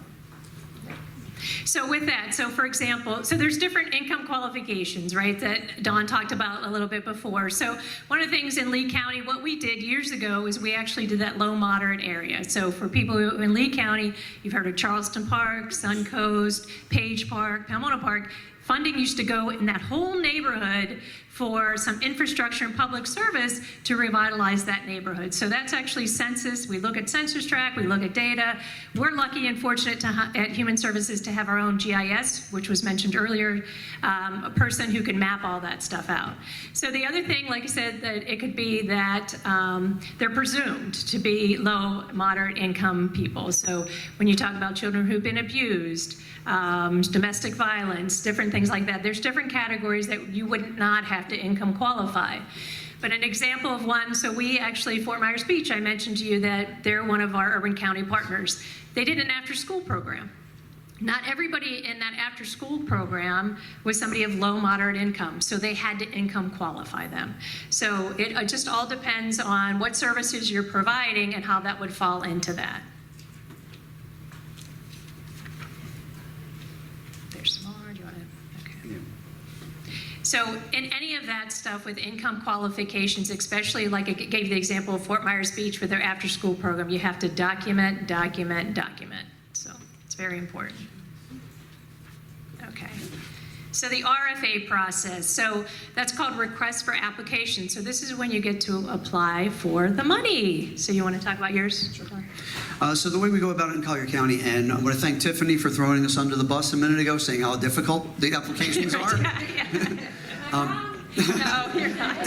You're not. It was a mostly fair assessment, I'd say. However, we do try and give everybody the best information we possibly can. So the way we go about it every year, the federal fiscal year starts October 1. We start at December prior. So this December, we'll be sending out notifications, posting on our website that in January, we'll be accepting applications for federal funding. We then, if anyone's on our contact list, we then send follow-up emails. At the beginning of January, we open up the application. And we ask for a one-pager. Who are you? What's your capacity? And what are you trying to do? We then meet with everybody individually, everybody that put in a pre-application, to say, okay, this will fit in this grant, this won't fit there. I understand what you're trying to do, but what if you did this? And we try and help walk everybody through the process as best we can. If you have something that we know won't be federally eligible, we'll tell you, okay, let's look for something next year. But then we reopen, everyone has then a month to reapply, and we go outside of our division. So we get usually 2 people from around the county, and we put together, and a group of others, like Community Foundation has helped us out, Grace Place, a bunch of nonprofits, and some interested just community members to be a review and ranking committee. So we don't get to say which projects are picked. We can get you there and say these are all eligible, and then it goes through a ranking. You come and do a one-day present, a 15-minute presentation, and we move forward from there. And then every year, as Julie said earlier, we put together our action plan. HUD approves us. So this it does take a couple of months, but that's intentionally done so that come October 1, everyone can just hit the ground running. So, Christy, and how long have you been there, Donna? 9 years. 9 years, right. And Christy's been there 13? 14, right. I was at the county before, and I'm back a year and a half as director, so I copied a lot of their stuff. So our process, even this PowerPoint, I think is a lot of your stuff too. But our process is similar. We only usually go out for the CDBG. They do put their other funding in there, the home and the ESG as well. But again, we're trying to, that's why I think it was a great idea for Jeannie to have us here. We're trying to make you all successful. I always say we're not as strong in our community without we couldn't do this by ourselves. We need you. We need you to and do what you do. So we're going to try everything we can to educate you and make your applications viable, but you've got to follow the directions. Okay, 3 minutes. Okay. So that subrecipient, that's you all. Your responsibilities. You have to be compliant. And there is a lot, even after you get the application, depending if you're doing construction, Boys and Girls Club, we just did a project with them. There's a lot more requirements in there. If anybody got ARPA funds, did people get ARPA funds? I think, yeah. So that was probably your first taste of really understanding a lot of regulations that go along with it. You have to do timely reporting, making sure that activities do serve the beneficiaries that we talked about, the low-income people or income qualified, and then you do have to participate in training with us because we want you to be successful, we want you to get the grant. So just examples, like I said, we did Boys and Girls Club, a facility expansion, Blessings in a Backpack, added more schools that we did. I think it was actually on the weekend that they were able to give more food out. Centerstone, which is one of our all these are nonprofits, by the way. They did their HOT team, which is our homeless outreach team. So they did the mental health component for them. You want to talk about yours? Yes, these are just from this past year. So the Baker Senior Center, we've added geriatric case managers.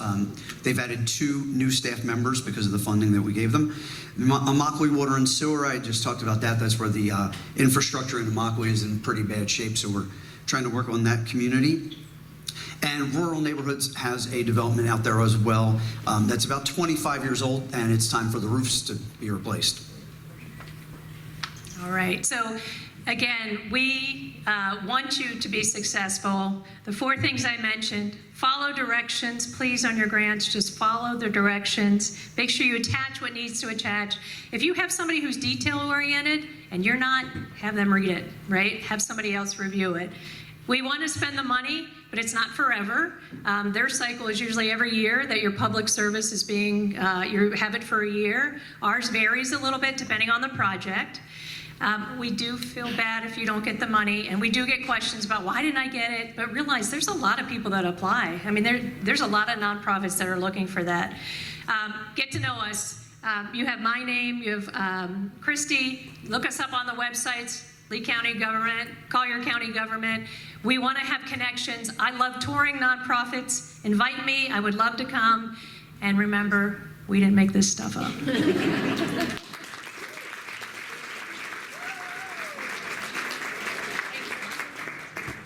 Yeah, but pretty darn good at it. Were they wonderful? Did you learn lots of stuff? Yeah. One of the things I love about this meeting is both counties, and that's what the Above Board Chamber is, both counties, and it's great to bring everybody together to learn stuff. But I don't know if the people in the front tables know. The people in the back have been disappearing, coming back with smiles on them. There's really good snacks in the hallway and little shots of energy drinks there's no caffeine in them, they're just really good things. So if you sneak out for a couple minutes, go get something to snack and put it on your face and enjoy it if you haven't had one yet. So go ahead, we got a couple of minutes, and then when you come back, we'll do some prizes. They're all, okay, everybody want to come back? Come back. Did everybody get a snack? Isn't it good? Those drinks were good. I think I had 3. I think I got a lot of energy now. I'm serious. They love that bell. I'm here. Okay, we got some prizes. April, you want to pick some? Okay. Okay, hold on a minute. We got to get up. Want to pick one? Don't look. Okay, but don't look. Okay. Tell her what it is. Oh, it is Jennifer with FGCU. Jennifer. Is she there? Is Jennifer here? Oh, she's. Is Jennifer here? She left. Oh, I'm sorry. Okay, pick another one. If you leave, you can go to the bathroom, but you can't leave. Right. Why'd you leave the bathroom? What's that say? The Immokalee Foundation. Vimy?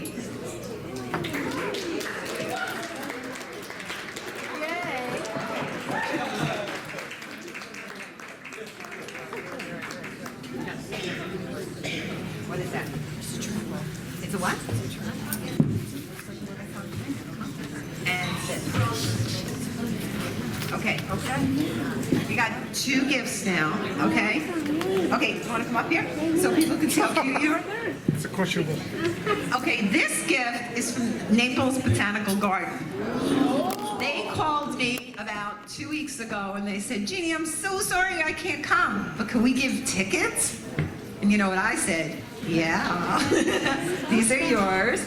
And I'm not sure what this is. Does anybody know who gave this one? The gift bag is so cute. Did anybody give this? Okay, I'm just gonna ask a silly question. Do you know what's in it? Travel goodies? Okay. Okay, that works. She can travel to the botanical garden. There you go, sweetie. Thank you. Enjoy. Thank you. Okay, now we got more. Fun.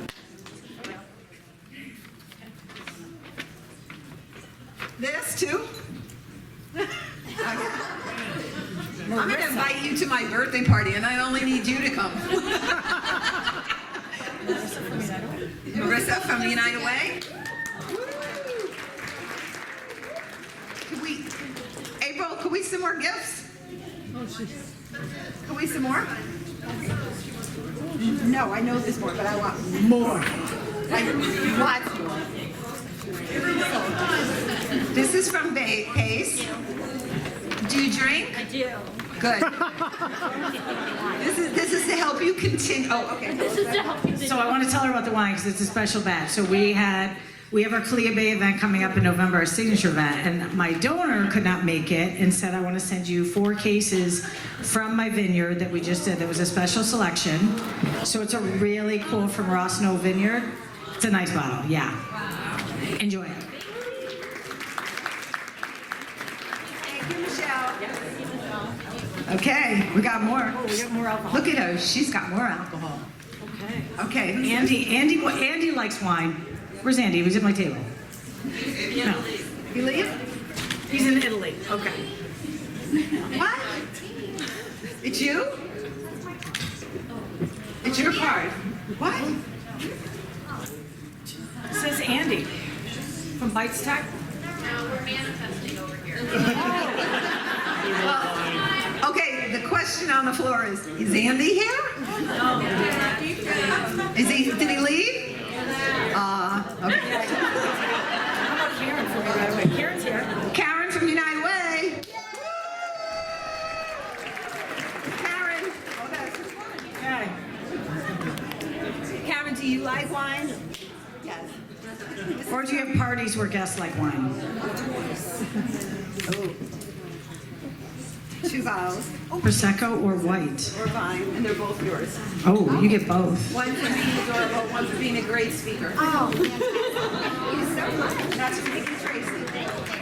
Okay. You got more? We don't. We'll do it at the end. Okay. Thanks, ladies. Okay. Are you ready? You stay here long enough, you get a bottle of wine, I think. Okay, so we have this wonderful woman, Cindy, and her stuff is up there. You see all of her stuff? And she works for Cuyahoga County Foundation. How many people are familiar with it? How many people love it? Keep those hands up. Okay. She has a lot of information that she is going to talk to us about, and she's talking about marketing through the power of storytelling. I think somebody mentioned that a little bit. I don't know about anybody else, but if you tell me a story that touches my heart, I don't forget it. And here's a lady that knows how to do it better than anybody. Here you go, sweetheart. Thank you. Thank you, everyone. I'm Cindy Whithorn. I've had my energy shot and I'm ready to go. Welcome to Once Upon a Mission, Marketing Through the Power of Storytelling. I am Senior Director of Marketing and PR at the Collier Community Foundation, and with that comes I represent the Community Foundation, our Professional Advisors Council, and the Women's Foundation of Collier County.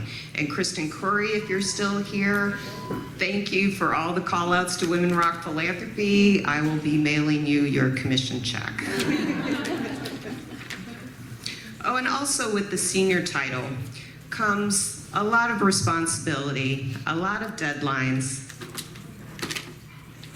and a discount to AARP magazine. But enough about my senior status.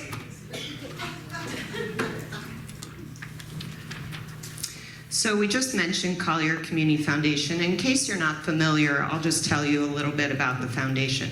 We are celebrating 40 years. Woo-hoo! So for 40 years, we have been connecting donors to causes they care about, supporting our local nonprofits, and starting and funding local initiatives. I don't have our brand new numbers out yet, but in the past year, we had over 900 funds. We've granted $387 million since 1985, 32 million of that in the last year. And what started with an asset level of $300,000 has now grown to $352 million.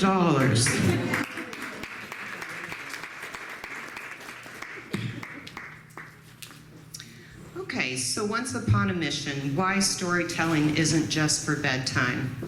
Who remembers those magical words and how they made you feel? Once upon a time. It takes us back to our childhood, to princes and princesses and fairy tales and fire-breathing dragons. And as adults, we still love a good story. And you can see in this picture there, courtesy of our friends at Grace Place, that the whole family gets involved in a story. The parents love telling it, the children love hearing it.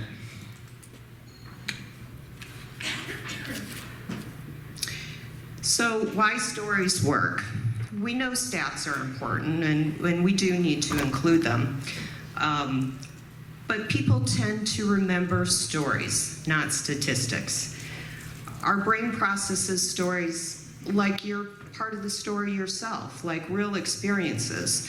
They evoke emotion. That emotion equals memory and equals action. And it's just how we're wired. Since the caveman days, we were writing pictographs on the walls to tell other people about what's going on and to warn them of the occasional saber-toothed tiger.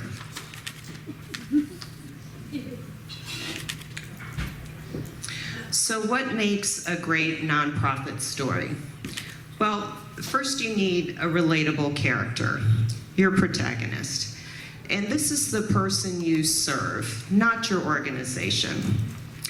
We need a conflict or a challenge. Is it housing? Is it food insecurity? Natural disaster? And then what happened? What changed in the story? And finally, once you've got your reader's attention, that's where you put in your call to action. Do you want them to donate? Do you want them to get involved? Do you want them to join a committee? This is where you make that ask. So let me introduce you to Rosemarie Powell here. She lost everything in Hurricane Ian. Her house in Moorhead Manor and many other houses were just wiped out during Ian. So we joined together with the Baker Senior Center to identify seniors in need, and we gave her a brand new house, built to hurricane standards, and raised up to protect against the next storm. So I was lucky enough to be there that day when she saw her home for the first time. Her family was there with her. Rosemarie was saying, "I don't think I deserve this." And her daughter's crying, and we're all crying, "Yes, you deserve it, you deserve it." And then she invited us all for spaghetti. So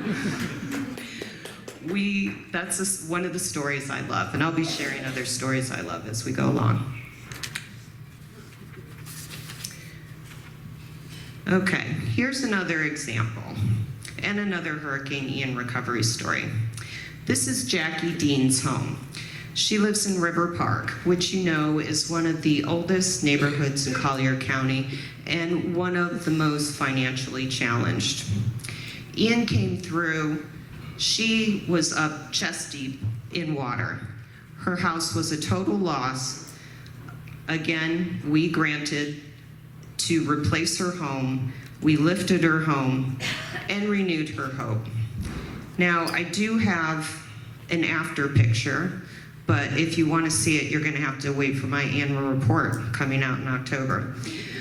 But here's why this story works and why the Naples Daily News published it. It shows resilience. It evokes emotion. I mean, just think if this happened to you, and maybe it has happened to some of you, every picture gone, every scrapbook gone, everything that means so much to you. It has a clear outcome. Her home was lifted. And it reinforces the mission through somebody's personal story. And again, here's that keyword, collaboration, which we've touched on already today. We worked with local government, NAACP, and Naples Parks and Rec, and made it happen. And you are going to see the results coming up in October. Can't wait. Thank you. Okay, so how do you capture these stories? There's a lot of inexpensive ways to do it. Okay, I've got 10 minutes. Phone interview, Zoom interview is great for capturing video. Ask your clients to record stories of themselves and send them in, but be sure to let them know what you're looking for. Tell us what life was like before. We talked about grants already today. Turn those grant reports into human stories. Recruit help.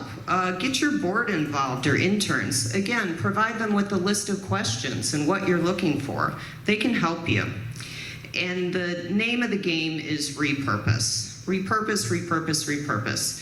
You can turn your story into web content, an e-blast, a reel, make a graphic pull quote, or pitch to the media. So this story right here, this is Daniel Mullen and his wife Cynthia Van Bibber. He's a Vietnam vet with the Special Forces. They have been homeless for many years. They were about to move into a brand new development made for seniors on a fixed income. Well, some funding fell through, and the opening was going to be delayed 4 or 5 months. Now, for us, if we're delayed that long, you know, it's an inconvenience. It's really, it's hard to deal with. For them, they didn't know where they were spending the next night. So we came through with our Collier Housing Impact Investment Loan, which enabled the center to open right away. This development is built to the highest hurricane standards, and we were able to get them in there before Hurricane Milton. So that made a huge difference to them.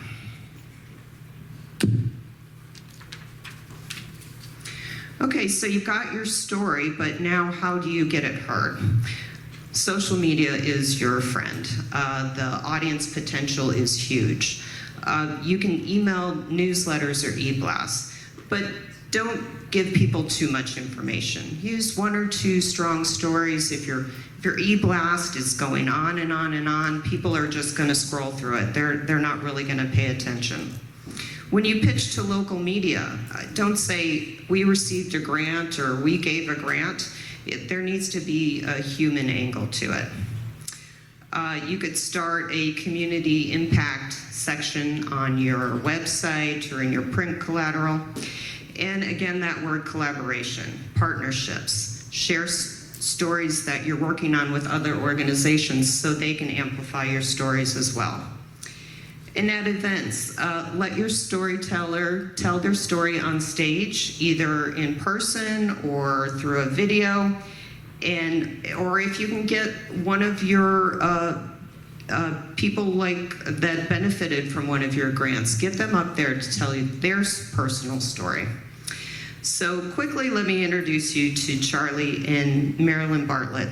They have lived in Chokoloskee all their lives. Marilyn's grandmother was the first midwife on the island and delivered Marilyn. Charlie was the barber. He was the only barber, and he charged a 6-pack for a haircut.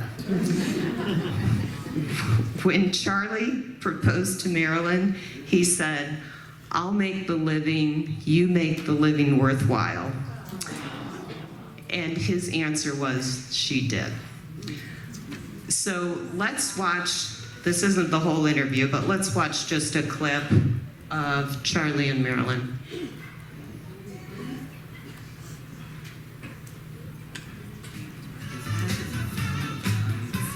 Where resilience is not a choice, but a way of life. In Collier County, the scars of repeated hurricanes tell a story of devastation, but also of unwavering determination to rebuild together. Every hurricane, mud, water, you lose everything, and that's what it's been like for me and Charlie. Probably the worst one hit us as far as damage at one time was Hurricane Andrew. Half the roof was in the backyard. Since we've lived here, we've been through many, many hurricanes, lots and lots of mud in our house. And in fact, it went under water 3 times. And it's just so devastating losing everything you have. When Hurricane Ian first got here, of course, the wind and the water and the damage and the mud and everything. So we heard about a program that they were going to lift our home, that you could apply for it. So we applied for it, and Tony Pernis came by and he said, well, we think we can help you, and he said, we think you qualify for that. So we said, okay. So a little bit after that, he said, they're going to give you a new home. And I'm like, us? Really? And that's when we first started hearing about Collier Community Foundation. Wow. They have blessed us so well. We are so thankful. I can never thank the Community Foundation, Collier Community Foundation, for the help that they gave us, because we would have never been able to do this. We would have never been able to have a house. It's so nice, and the house is so nice. Sometimes we'll be walking from the back to the front, and it's almost like, is this ours? You know? And we're so appreciative to the Collier Community Foundation. In Collier County, we're not just rebuilding homes, we're strengthening the ties that make us a community.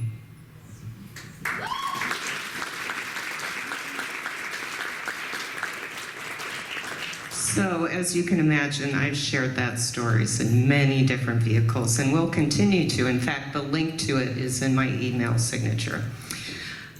Okay, so now we're on to pitching a story. And so I will briefly tell you about our collaboration with Lorenzo Walker Technical College. They had an aviation mechanics program that was dealing with equipment that wasn't even approved by the FAA. It was that old. So they came to us. We gave them a $500,000 grant, which turned into $1 million in purchasing power. We got them a King Air, a helicopter, and engines to work on. Their local training program has increased from 16 students to 83. So when I pitched this to the media, I didn't say we granted $500,000. But here, meet this young man who's the first in his family to go to school. He's the first to go on to a lucrative career at a starting salary of $65,000. The press loved it, and again, this is one of the stories that I like to tell, and you'll be seeing this story coming up again soon because we've got more things in the works. Okay, so who here has had their marketing budget cut? Anybody? Just me? Okay. All right, so when our budgets get cut, we creatives have to get creative. Spend one day a month working on a story. That story can give you weeks of content. Use automated services like Constant Contact and Business Suite to send out your message. Again, collaborate with other orgs to cross-promote impact. I know you've already heard about AI, but AI can give you a lot of great tips help you judge that headline that maybe needed a little work. You can share little bits of your story. You don't have to share the whole thing at once. You can take one story and get a month of content out of it.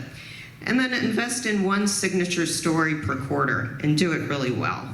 And so another one of my favorite stories is our collaboration with Naples Botanical Garden and the Dunes Restoration Project. We are working with them on a 13-mile project from Barefoot Beach to Doctor's Pass to plant 1 million diverse dunes plants that will act as first line of defense against the next hurricane. We've already seen how it works. And, you know, even if you're like, oh, hey, I'm not into the environment, I don't know if you know, in 2024, 2.7 million tourists spent $2.8 billion to come here to go to our beaches. So this is a story everybody can get behind because it's got the emotional aspect and it's got the financial aspect too.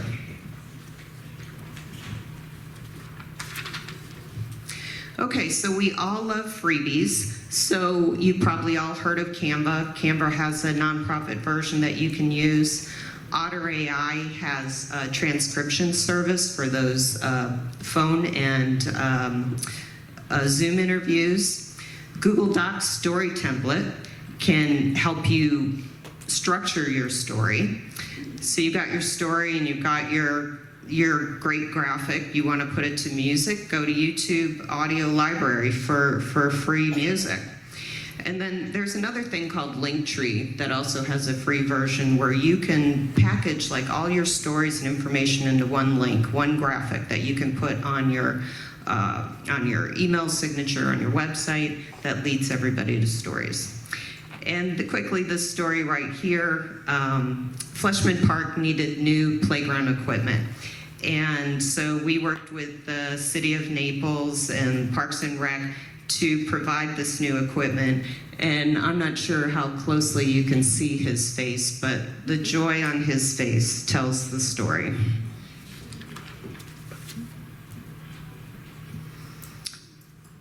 Okay, and success isn't viral, it's consistent. And maybe your story doesn't go viral, but that's okay. Sometimes they just spread joy. Tell your story clearly, consistently, and often. Your audience isn't tired of the message. You might be tired of telling it, but they want to hear it. So this picture right here, it represents a small grant that we give every year at the Community Foundation, $2,000 to build sea turtle cages on Vanderbilt Beach. You can see Marcus there proudly displaying one of his cages. Since these have been put in there, they protect against degradation from raccoons and foxes and the occasional tourist who wants to check out the nest. So the sea turtle population has boomed. Those baby turtles that make it to the water, they come back 25 years later. So I might not be here to see them come back, but some of you might be. So when you see them come back, maybe you'll think of the Community Foundation grant. And finally, what I want you to take home is a good story is your best marketing tool. You already have the content, you just need to package it. Focus on humans, not headlines. Be genuine, factual, and transparent. And my advice is to avoid controversy, unless you want to go viral for the wrong reasons. And trust your instincts. There's 100 different ways to get from point A to point B. Maybe your storytelling techniques are different than somebody else's. That doesn't make them wrong. That just makes you different. You're doing it a different way. And finally, we could all use a little humor. This post right here I did a few years ago after the Super Bowl. And I was doing an interview with Travis Kelce, and I said, Travis, you just won the Super Bowl. What are you going to do next? And he says, I'm going to invest in informed giving and powerful results at the Collier Community Foundation. and then I'm going to Disneyland. Well, within one day, that post had 20,000 views, and it's still my most popular post. And And my final thought is people will forget what you said. People will forget what you did, but people will never forget the way you made them feel. Did your story inspire? Did it give hope? Did it educate? Did it spread joy? That's what's going to be remembered. And if you want to hear more stories and be there for $650,000 in live grants revealed to possibly some of the nonprofits in this room, join us at the Celebration of Philanthropy on October 17th. Thank you.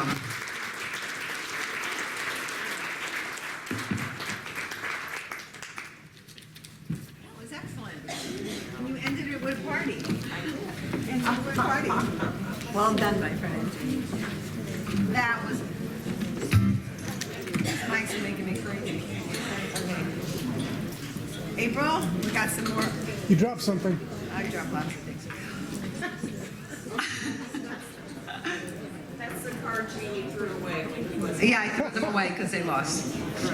They didn't come. We're good, right? We're good. Great At least job. It wasn't your charge card.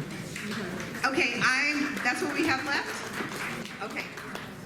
I want to give you my story about this. You want to hear my story? Because everybody's talking about story. Okay, but it might make me cry, so make me brave. Okay, it's starting to make me cry. I love you guys. I love nonprofits. And I'm a prayer warrior. And I pray about everything. I prayed about this, and I prayed you'd come and learn. And so I started something called, I ran what's called the Christian Chamber in Southwest Florida 15 years. 15 years ago. I don't need that shoe. 15 years ago. And last July, people kept coming up to me and saying to me, we miss it. And I thought that was really strange. And if somebody came up to me in June and said, I'm not going to do it again, I'm really, really busy. So it was really confusing to me. And then my friends, like Carol in the back, people were walking up to her and asking about it. And I came to this room, and there was a whole bunch of people here for the Above Board Chamber. And I said to them, I think I'm supposed to do the Christian Chamber again. And everybody cheered. But it wasn't just that. It was going to be different. And it's about you guys. So I sort of started it, but it wasn't exactly what I felt God wanted me to do. So I started talking to some pastors, and I met with Matt Keller. Who knows Matt Keller in Fort Myers? Okay. And I said to Matt, and I said to a couple other pastors, this is what I want to do. I said, since the beginning of time, people met together. They might have rocks around them or whatever they did, but there was always somebody that did like a prayer or a traditional something, right? To this day, we go to meetings and somebody stands up and says a prayer. The person sits down and everybody forgot the prayer and everybody forgot the person. It happens all the time. And it used to intrigue me since I was a child. So I wanted to do something different, and I felt like God put it on my heart. So I said to Matt, I said, you have a great church, but only the people in your church know about it. And it's the same with a temple. Only the people in the temple know about it. I said, I want to open the doors and knock down the walls, and this is why. I want you to come up and speak at the Christian Chamber, and I want you to do a prayer. But then I want you to tell me about the programs in your church. Because you could live right next door to a church or a temple and have no idea the problems that you have in your house can be helped in that house, right? That church or temple, right? Yeah. And I said, we got to do something about that. And so we are building the Christian Chamber. We're going to have an advisory board here and in Naples.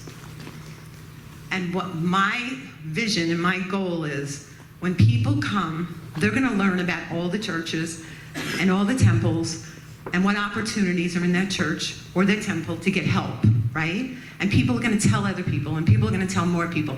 And then they're going to start joining these temples and churches of worship.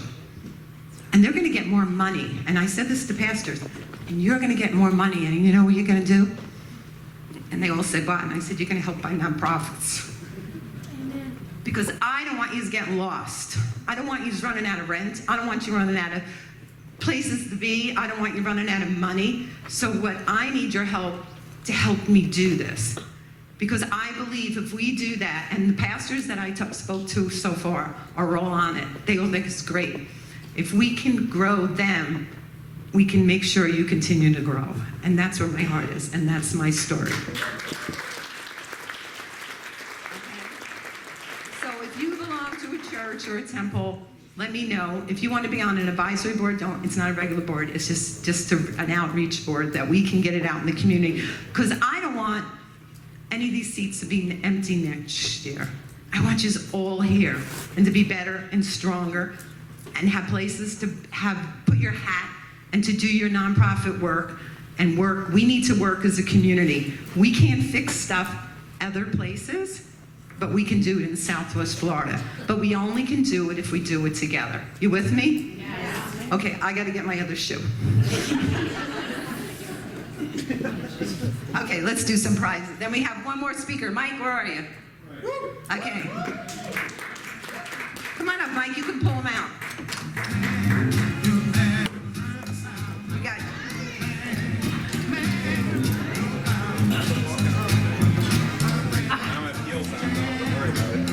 All right, ready? Does everybody know Mike? We will after this. You will after this.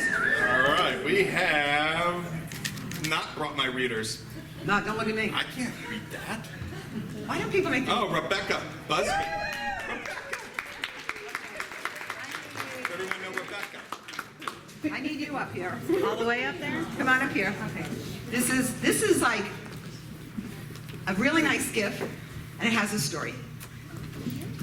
So I'm here representing the Bonita Springs Historical Society, and we have a cookbook of over 300 historical recipes, and I wanted to give it away. I brought it, dropped it in a puddle outside. So I want to give you one that doesn't have water stains, because the cookbook is historical, but it doesn't need to look historical, right? So this is information about the Bonita Springs Historical Society. My card's in there, my information's in there. Reach out to me, and I will get you the cookbook. Okay? Communities work together. Okay. All right. The other one? Let's do it. Dig a date. And Olivia Crab.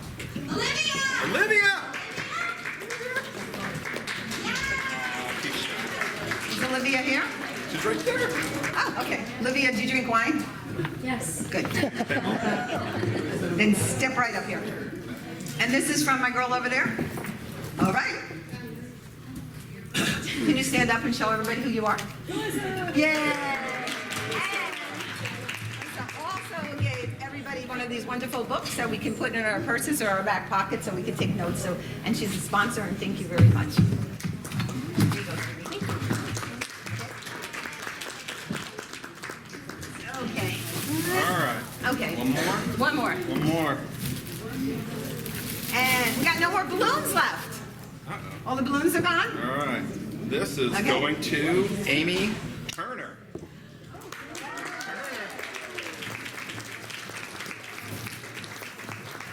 Amy, this is from Allegra Printing, who did all of our printing on all of our material and was designed by Miss April. April, stand up so everybody can see who my rock star is. So if you need something designed, she's your girl. There you go, sweetie. Okay. They're not here, but they're probably out printing more things for me. Mr. Mike. What do we do? So, Mr. Mike, what? What? Where are you? I didn't even put it together. I'm sorry. Stand up, rock star. Stand up.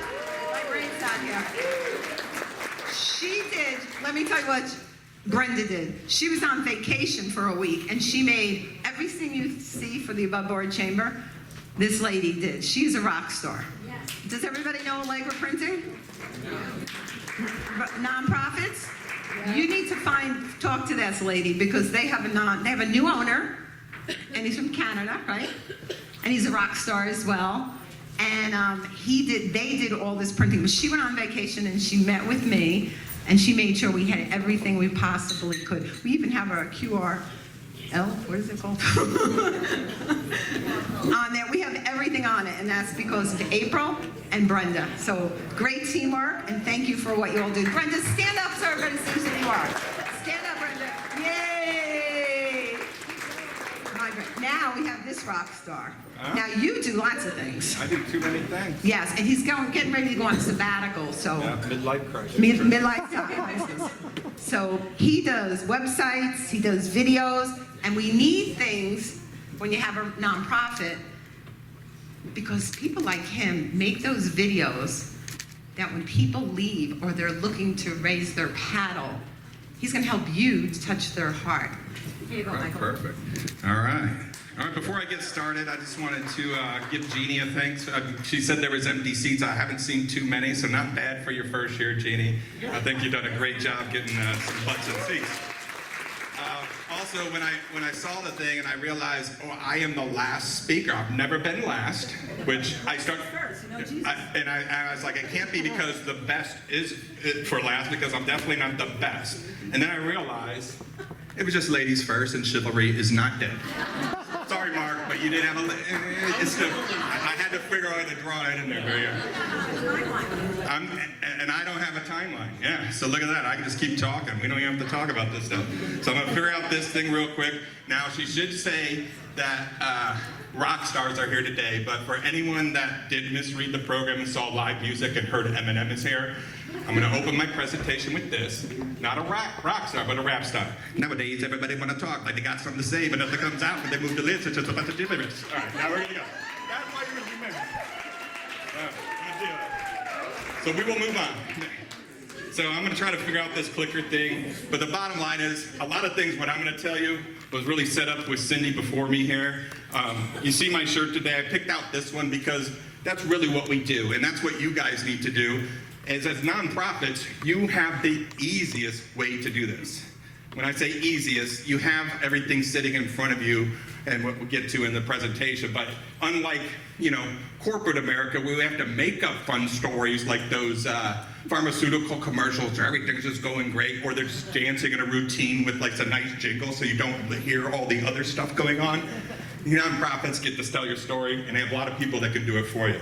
So without further ado, if we're talking about storytelling, we might as well open up with statistics. So anyway, everyone talks about don't use statistics, but there are some impactful statistics here. 95% message retention, engagement boost, and it just builds trust. When you hear that, and I'm going to show you some things, since we do have a little bit more time, hopefully I can show you some of the videos that we did. I tried to pick some nonprofits across the board, so you guys can see anyone from a startup all the way to an established brand here. So what is the power of storytelling? Stories just, like I said, first have statistics. Now we counted them. Story outperforms statistics. We can look at those numbers. None of you guys are going to remember that first slide. Well, you're probably going to remember that rap. You're probably going to remember a couple stories that Jeannie just told and everybody else's stories here. And you can show things. You don't have to just tell people what it is. There's ways that you guys can use storytelling just through your donors, your volunteers, the people that you impact, where you don't have to sit here and labor over, like, what are we going to tell? What is our story? Let people tell it for you. And then there's emotional connection. So again, learn, laugh, cry, or buy. I like to make people laugh. That's really my role. But most of the time when we're working with nonprofits, it is getting down to the cry. It's a lot of stuff that we're doing, we're pulling on heartstrings, and that's how we're building that impact. So let me go to the 5 types of every nonprofit should consider. So we talk with, and I'm going to show you a few of these. I think I have an example, if I did this right, or later in the slide, that we have some that cover kind of majority of these categories. But your mission story video, that's one you probably do need to sit down and script a little bit. That is your why video. But that also is where you can use AI, like they were saying earlier. Take your statistics, take your donor numbers, take some of your website, whatever documentation data you have. Ask ChatGPT, tell them what you do, tell them what your mission is, what your cause is, and load it with that data, and it will help you write that story. Tell it the tone that you want to write it. Full disclosure, we have a little, for those of you who use ChatGPT, if you guys know what GPTs are, they're like apps within ChatGPT. If you go into the GPT library, there is one called couldn't use an ampersand. Sorry, do you think ChatGPT could have figured that out? But it's NM Pre-Pro Lab. If you go in there and you look that up, there's a Kickstarter that will start to ask you questions and help you think and kind of incubate thoughts of how to create the script and so forth, and even start to kind of like storyboard it out for you and develop a storyboard. So we have our mission story video that I just covered that you do need to script a little bit. The impact story videos, that's where I was really driving home a little in the earlier slide here, is that's where you can use your board members. That's where you can use your volunteers. When I say use, let them donate back. So that's where you guys can tap into the people that can tell the story for you. And that's where you're gonna get the authentic, because you know AI is artificial intelligence. It also means authenticity interrupter. So you gotta be careful the way you bounce. I made that up like 5 minutes ago while I walked up here. But pretty easy, it's only 2 letters. Event recap video. I'm gonna show you one that we did for a larger organization. That's a great way to do that too. Like from here, we got all this great footage, everybody could contribute here. He can grab this, throw it in the editing, we get it up on the website, start sharing that on social media. It starts to build that momentum, especially when you're doing an inaugural event like this, where you want to start driving people and people don't know about it yet. This is going to get more people here next year, I guarantee it. Well, if I'm not here next year, I apologize. There's none of you. And then donor thank you videos, like I said, that's the easy one. You can go ahead and tap into your donors. Or not tap into the donors, you already done that. You want to thank you for tapping into the donors, so appreciate the donors. Like someone was saying earlier, she knows every donor. She wants to know every donor when they're at those events because that's your opportunity to build that relationship. The good thing about video is you can distribute this, make it once, and let it do the talking for you because we can't be everywhere at one time. And then you have your volunteer recruitment video. We hear this all the time with nonprofits is we need more volunteers, we need more volunteers. And then, of course, this all drives to the buy, the less emotional part, the donations, the things like that. So I'm going to try this, Cody. I haven't done this yet, so I don't know if it's going to autoplay, but we should get into some videos here where I'm going to show you some examples here. And let me actually see which one's coming up first. But this is one. So I wanted to show you one that kind of took the life of a nonprofit, and this is one that is newer. This is a brand new one that we did. It's hot off the press, that's why you're still seeing my video tag up there. But let's see if I click this, if it plays. It didn't, so we're gonna go back, and then we're gonna go here, and then Cody, my man, with the master plan. And we're not gonna watch all of Homelessness these. is changing in Naples. It's no longer just a problem of transient individuals. Today, elderly men and women find themselves unable to afford rising rents. Younger families, parents with small children, are struggling to keep a roof over their heads. The need has never been greater, and as Catholics, we are called to respond. HOPE, Homeless Outreach Program for Empowerment, is more than a ministry of St. William and St. Peter Catholic Church. It's a part of who we are as Catholics. Hand in hand with Catholic Charities, we are committed to alleviating homelessness by providing human, financial, and material resources. Together, we serve with compassion, uplift with dignity, and empower lives with hope. Our mission is rooted in the Catholic social justice teachings that every I have a lot of other videos, so I'm not going to make us watch all of these, but I wanted to give you this one because it is a good... We empower. We embrace him as... Give me back control. All right, and we'll go to the next slide here, and I'll let you know when to cue that in. So here's another one. This one I'm really proud of. This was an organization, I think they may have been members or sponsors at one point, Help a Diabetic Child. They came to me right when they started, and Tammy had a child with type 1, and she was really passionate about helping it and getting this word out. And their whole goal was to increase awareness and help people find supplies, because we had, you know, the JWR, the big one that's looking for a cure, but we came up with a cause before the cure. And so this is one where I got to develop the logo and everything, and she came to me and she's like, hey, we need a video. And they were brand new. We didn't have any people that she helped in this area other than her kid. Her kid didn't want to be on it. We were, you know, fresh to start. And so, full disclosure, I had to hire my little nephew and told him, like, you better act like you have diabetes right now. Right now. Right? So you didn't get the... It says it at the bottom. It says this is a play-by act, but sometimes you gotta work with what you gotta work. So now he's like, I know, 22 years old. He hasn't grown that much. You could probably recognize him if you saw the video. So we're gonna go ahead and hit play on this one. This isn't the video with my nephew, by the way, just to be clear.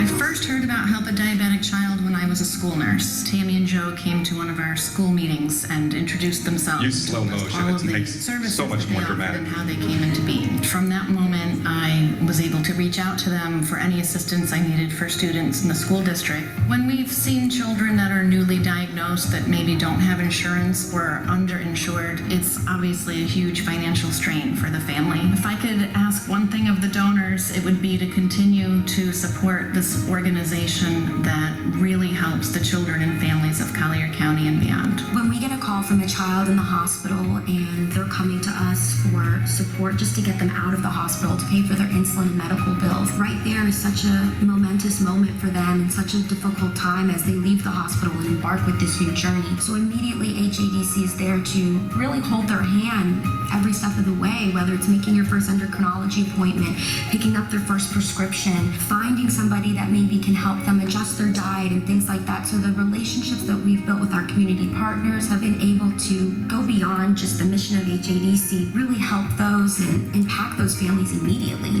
Unfortunately, when children are diagnosed with type 1 diabetes and they're uninsured and don't have access to insulin or glucose meters or continuous glucose monitors, they often return to the emergency room and get rehospitalized at a very high rate and have very poor glycemic control. And those things just tend to snowball, and so they get in worse and worse control over time. And so agencies like Help a Diabetic Child are critical in stopping that cycle. Living with diabetes, you're constantly... So just want to walk you through this a little bit. This is one we did in the last year here, and what I want to just kind of walk you through is point out a few things. One, we use people from the organization. So Julia was somebody that had diabetes and then volunteered for the organization, and then they hired her on. So she wanted to tell her story. So again, the stories are there for you for your nonprofits. You don't have to manufacture and make stuff up. But the other thing I wanted to point out is how we were, like, when you look at this, and I mean this respectfully to anyone that's not done this, but it's kind of hard to just look at somebody talking for a long time, or it just, even in person, when it just gets awkward and all. So try to use B-roll, capture B-roll. In this case, we were able to get B-roll, but then there were some things that we just didn't have. There's enough stock out there. You can find it out there. There's libraries. There's free stuff that you can do. My point is, if you're out there working on a budget and you're filming it, and you got the volunteers, you got the people that are gonna, tell their story on it. You don't need to go shoot a ton of B-roll. It's out there if you can. If you can get authentic B-roll, and I just wasn't sure if we could find a hospital, if somebody's going to let us go in there. The other component of that is the doctor in there. We couldn't get him here, so nowadays, Zoom, we use Riverside, which is a better app if you're doing streaming kind of videos and streaming interviews and things like that. It just has more professional features in there for audio and things like that, and so forth. So just wanted to point that out. If you can go to the next video, Cody. All right, so now we're getting into a bigger brand name, right? So this is one that we do every year, or I don't know, every year. We've done it for a few, but this is their big one. They talked about the big gala, the big events that everybody has that year, where 90% of your funding comes from for the the whole year. So go ahead and click play on that one. We'll walk you through this one. Go to this and I'm just gonna. You will play now. Play. Hey Siri. Nah. Well.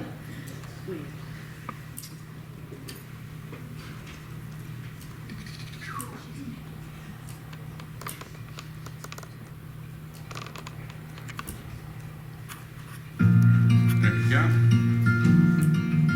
I started the Bucket List Bash because I lost my father when I was 10. Here comes the cry. So I came up with the bucket list because I've always had one since I was 11. I don't think I've ever met a person who didn't have a bucket list. I think one of the reasons that we need to really raise our paddles and keep things local is because you have people who are here, they have family, but they might not be in Naples, and they can't get to appointments because if you've ever seen anybody go through chemo or radiation for their treatments, they can't drive. The focus of the Collier and Lee Health Equity Fund is critical in the fight against cancer, especially when it comes to those communities that are in need. The first piece is focused around early detection and prevention and making sure that those have access to those pieces. The second is around transportation. Getting to and from treatment can be one of the largest barriers of cancer treatment. So this fund is here local in these two counties and really helps people get to and from treatment so they're not worried about how they're going to get there. The third piece is focused around lodging. Lee and Collier counties is the third largest community that stays in our Hope Lodges across the country, with over 4,000 free nights that residents of these two counties have been able to stay at our lodges across the country. The Road to Recovery program provides free transportation to cancer patients.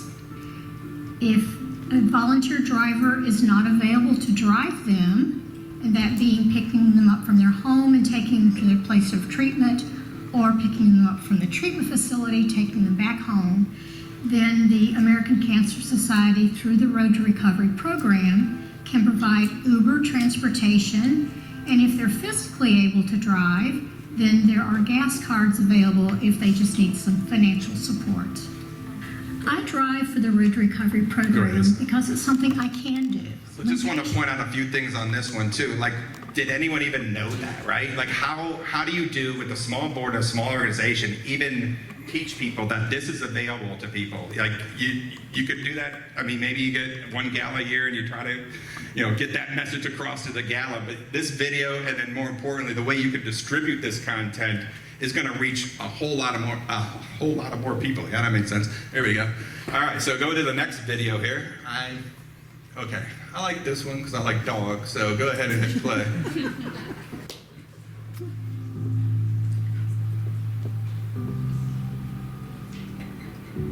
The biggest thing that Hurricane Ian did was just destroyed our lives. Not just for myself, but for my 2 dogs and 3 cats, and we were homeless.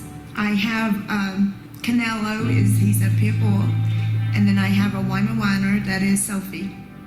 I have found home for my 3 cats, but no one was able to take Canelo or Sophie. From there, we went to the car, to the motel, to the car, and it was just a spiral downfall from there. And I was about ready to rehome. And I had done some research, and someone had reached out to me about a program that the Humane Society of Naples told me about, and I reached out to them, and they helped me and gave me a sense of relief. I didn't have to worry about where my dogs were going to be at during the daytime. They were going to be walked or they were going to be fed that day, and I knew that they were in good hands, and I knew eventually I would be getting them back. But I knew that at that point in time that it was the best thing for them and for me, so I could get on my feet. My Canelo is an old man. I told him the day that I dropped him off, I'll be back to get you. I promise you that. And I'm just very grateful, and they made it happen. They helped me so much, and they're still helping me. The support was awesome. They let me know. I don't want to end the whole day where everybody's just like,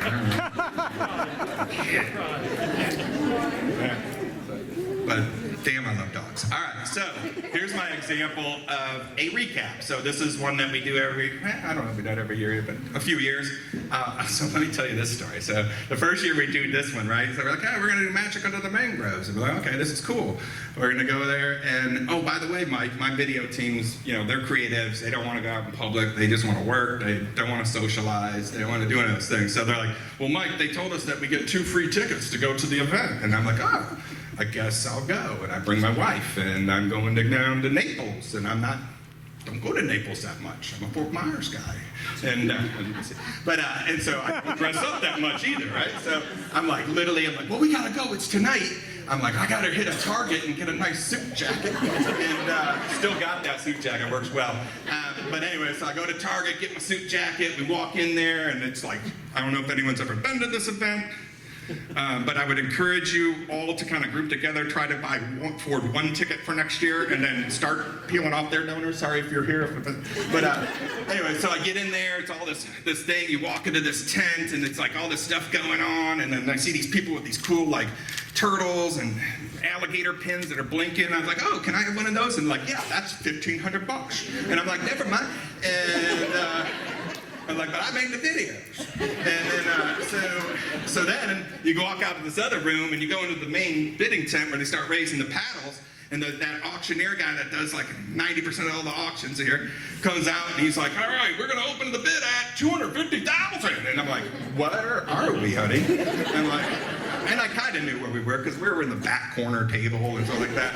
And as the night went on, my wife knows me well enough that she just kept holding my hand down because I was like, just go for it. Yeah. So, anyways, that was a whole eye-opening experience. What this is, though, is this is from previous years where we talked about doing like a recap video. I'm pretty sure that's what this one is. We'll find out in about 2 seconds.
Wanted to leave it that one so we weren't crying when we left.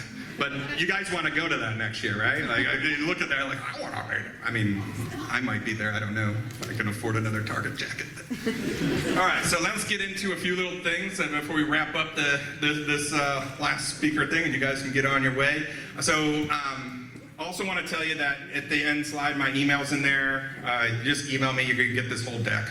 I'll just email it to you, so there's a lot of small print in there. But define your goals. So again, if your goal is to increase donations, that's what everybody really wants to start. You want to get more sponsors. These are different things you have to understand. Knowing your audience, really all the same stuff you have to do with regular marketing and understanding who your core audience is. And then script your story. And like I said, if you're doing your overall why, use ChatGPT, kind of feed it a little bit of information so they can go ahead and help you write that story. But like I said, if you're not sure where to start, grab a volunteer, grab one of the people that you help, ask the right questions, open-ended questions, film them, find some B-roll, you got some stuff to go. And then next, I don't have to tell you this, it's back on me, Cody, sorry. All right, so do it yourself first. So you should never do it yourself. Ever.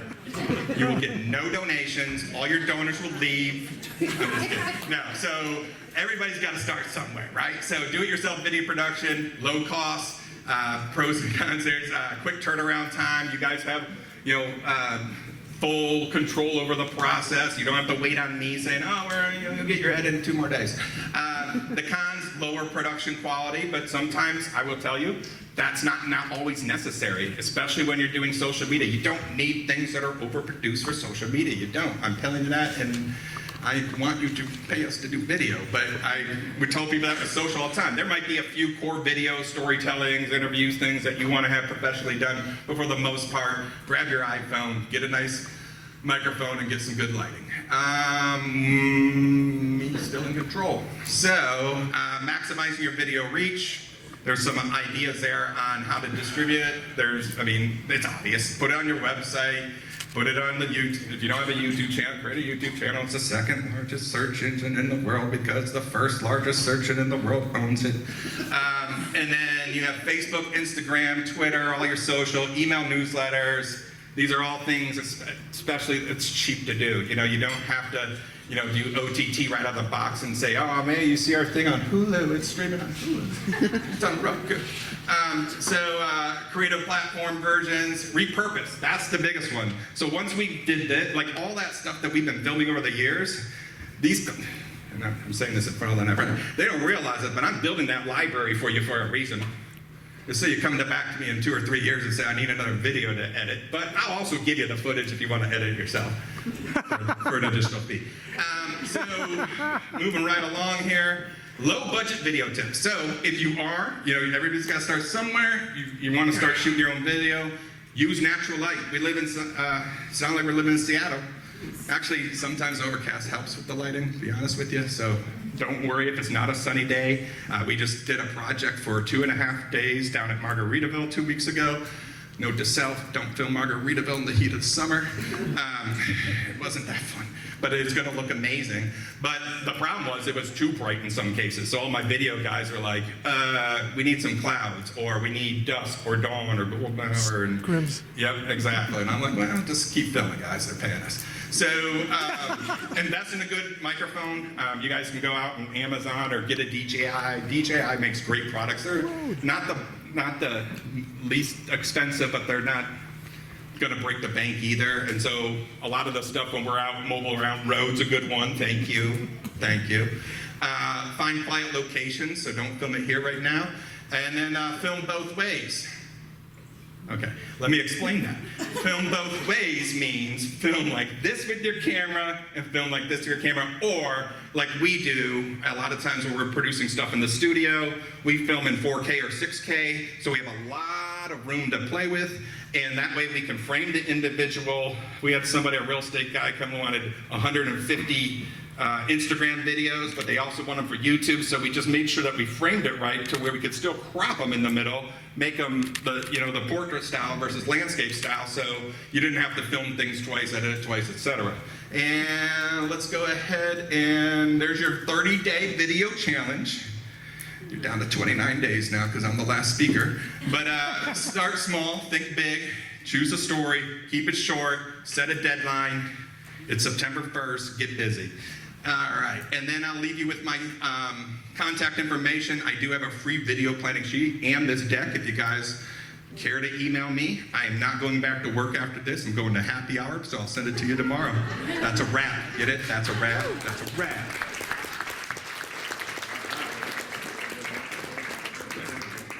So how'd we like Mike, huh? So let me ask everybody, I always ask at the regular above board chamber meetings, did you meet somebody? Yes. Did you learn something? Yes. That's the most important to me, that when people come here and they walk out the door, they're better than when they walked in. I just want to thank everyone for coming. All of our sponsors that are still in the room, would you stand up so we can give them a chair? Good shot, good shot, good shot, good shot. All of our speakers, please stand up. Speakers. Mark. We got 2 new prizes that are really, really big. We also have, I just want to remind you, if you have any interest in joining the above board chamber, you just got to go to the the code that's on here. And right now for a week, it's $25 off the application fee if you would like to join us. It's for nonprofits. Right now it's just $175 for the year.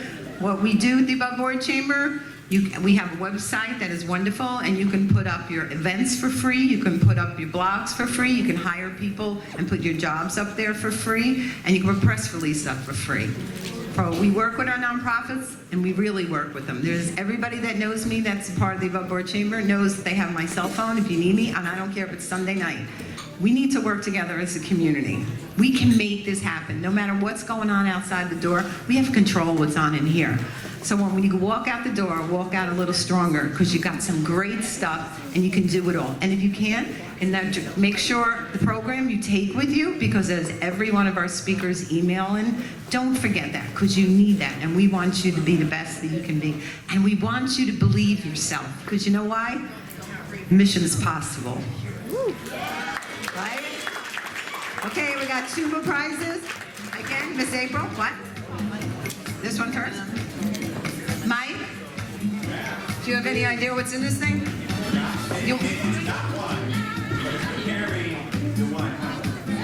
I don't know what you said, but it's probably crazy. Come here. It's a cooler. It's a beautiful cooler. Great backpack. Okay, and the winner is for Mike is... Oh, yeah. Jim. Jim? Yeah. Jim won. Yay. Just throw it. Thank you. Camera bag. Does everybody know our photographer, Jim Jets? And video. And video. He does our videos too. Thank you, Mike. But we want you to also know he has a prize too. Yeah. And what is the prize for the nonprofits? Half off. If anybody talks to him and hire to date in the next year, by September 30th, they give him a date, which is my birthday, remember.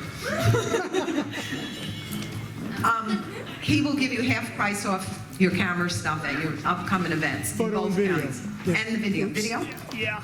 Okay. Also, this video will be posted in like 2 or 3 days so I can figure it out. You can download it. It'll have the words across. Everything's spoken. You can read, and you can right-click and download it from YouTube. Also, I can create a transcript from that. So you can just get the transcript and read it without going through YouTube. Yay! All right, yeah. He's really talented, and he's been with me for many years. He's also an annual sponsor, and we absolutely love him. So if you're looking for a good I'm so tired. Videographer.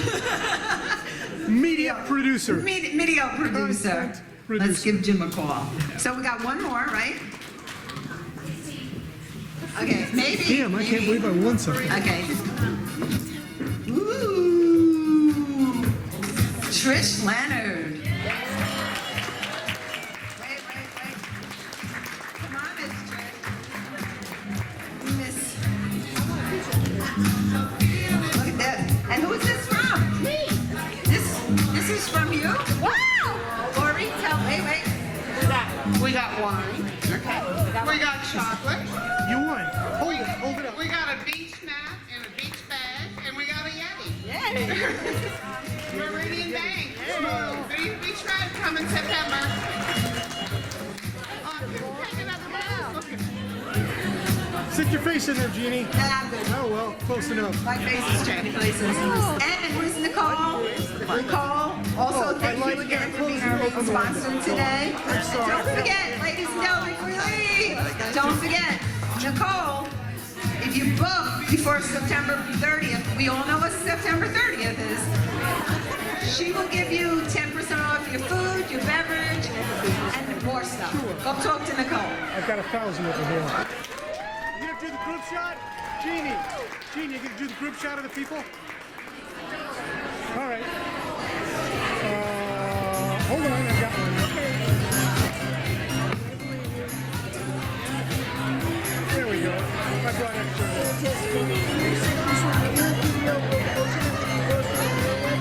All right, well, no, my website.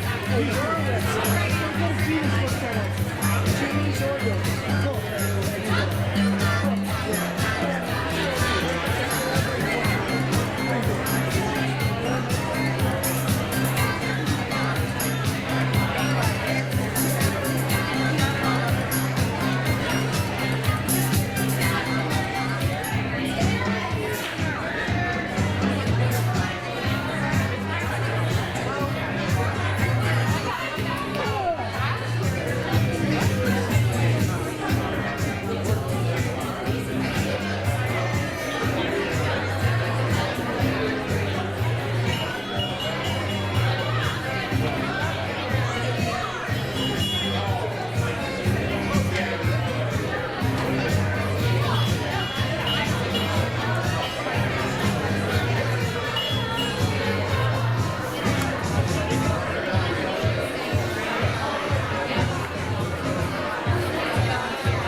Thank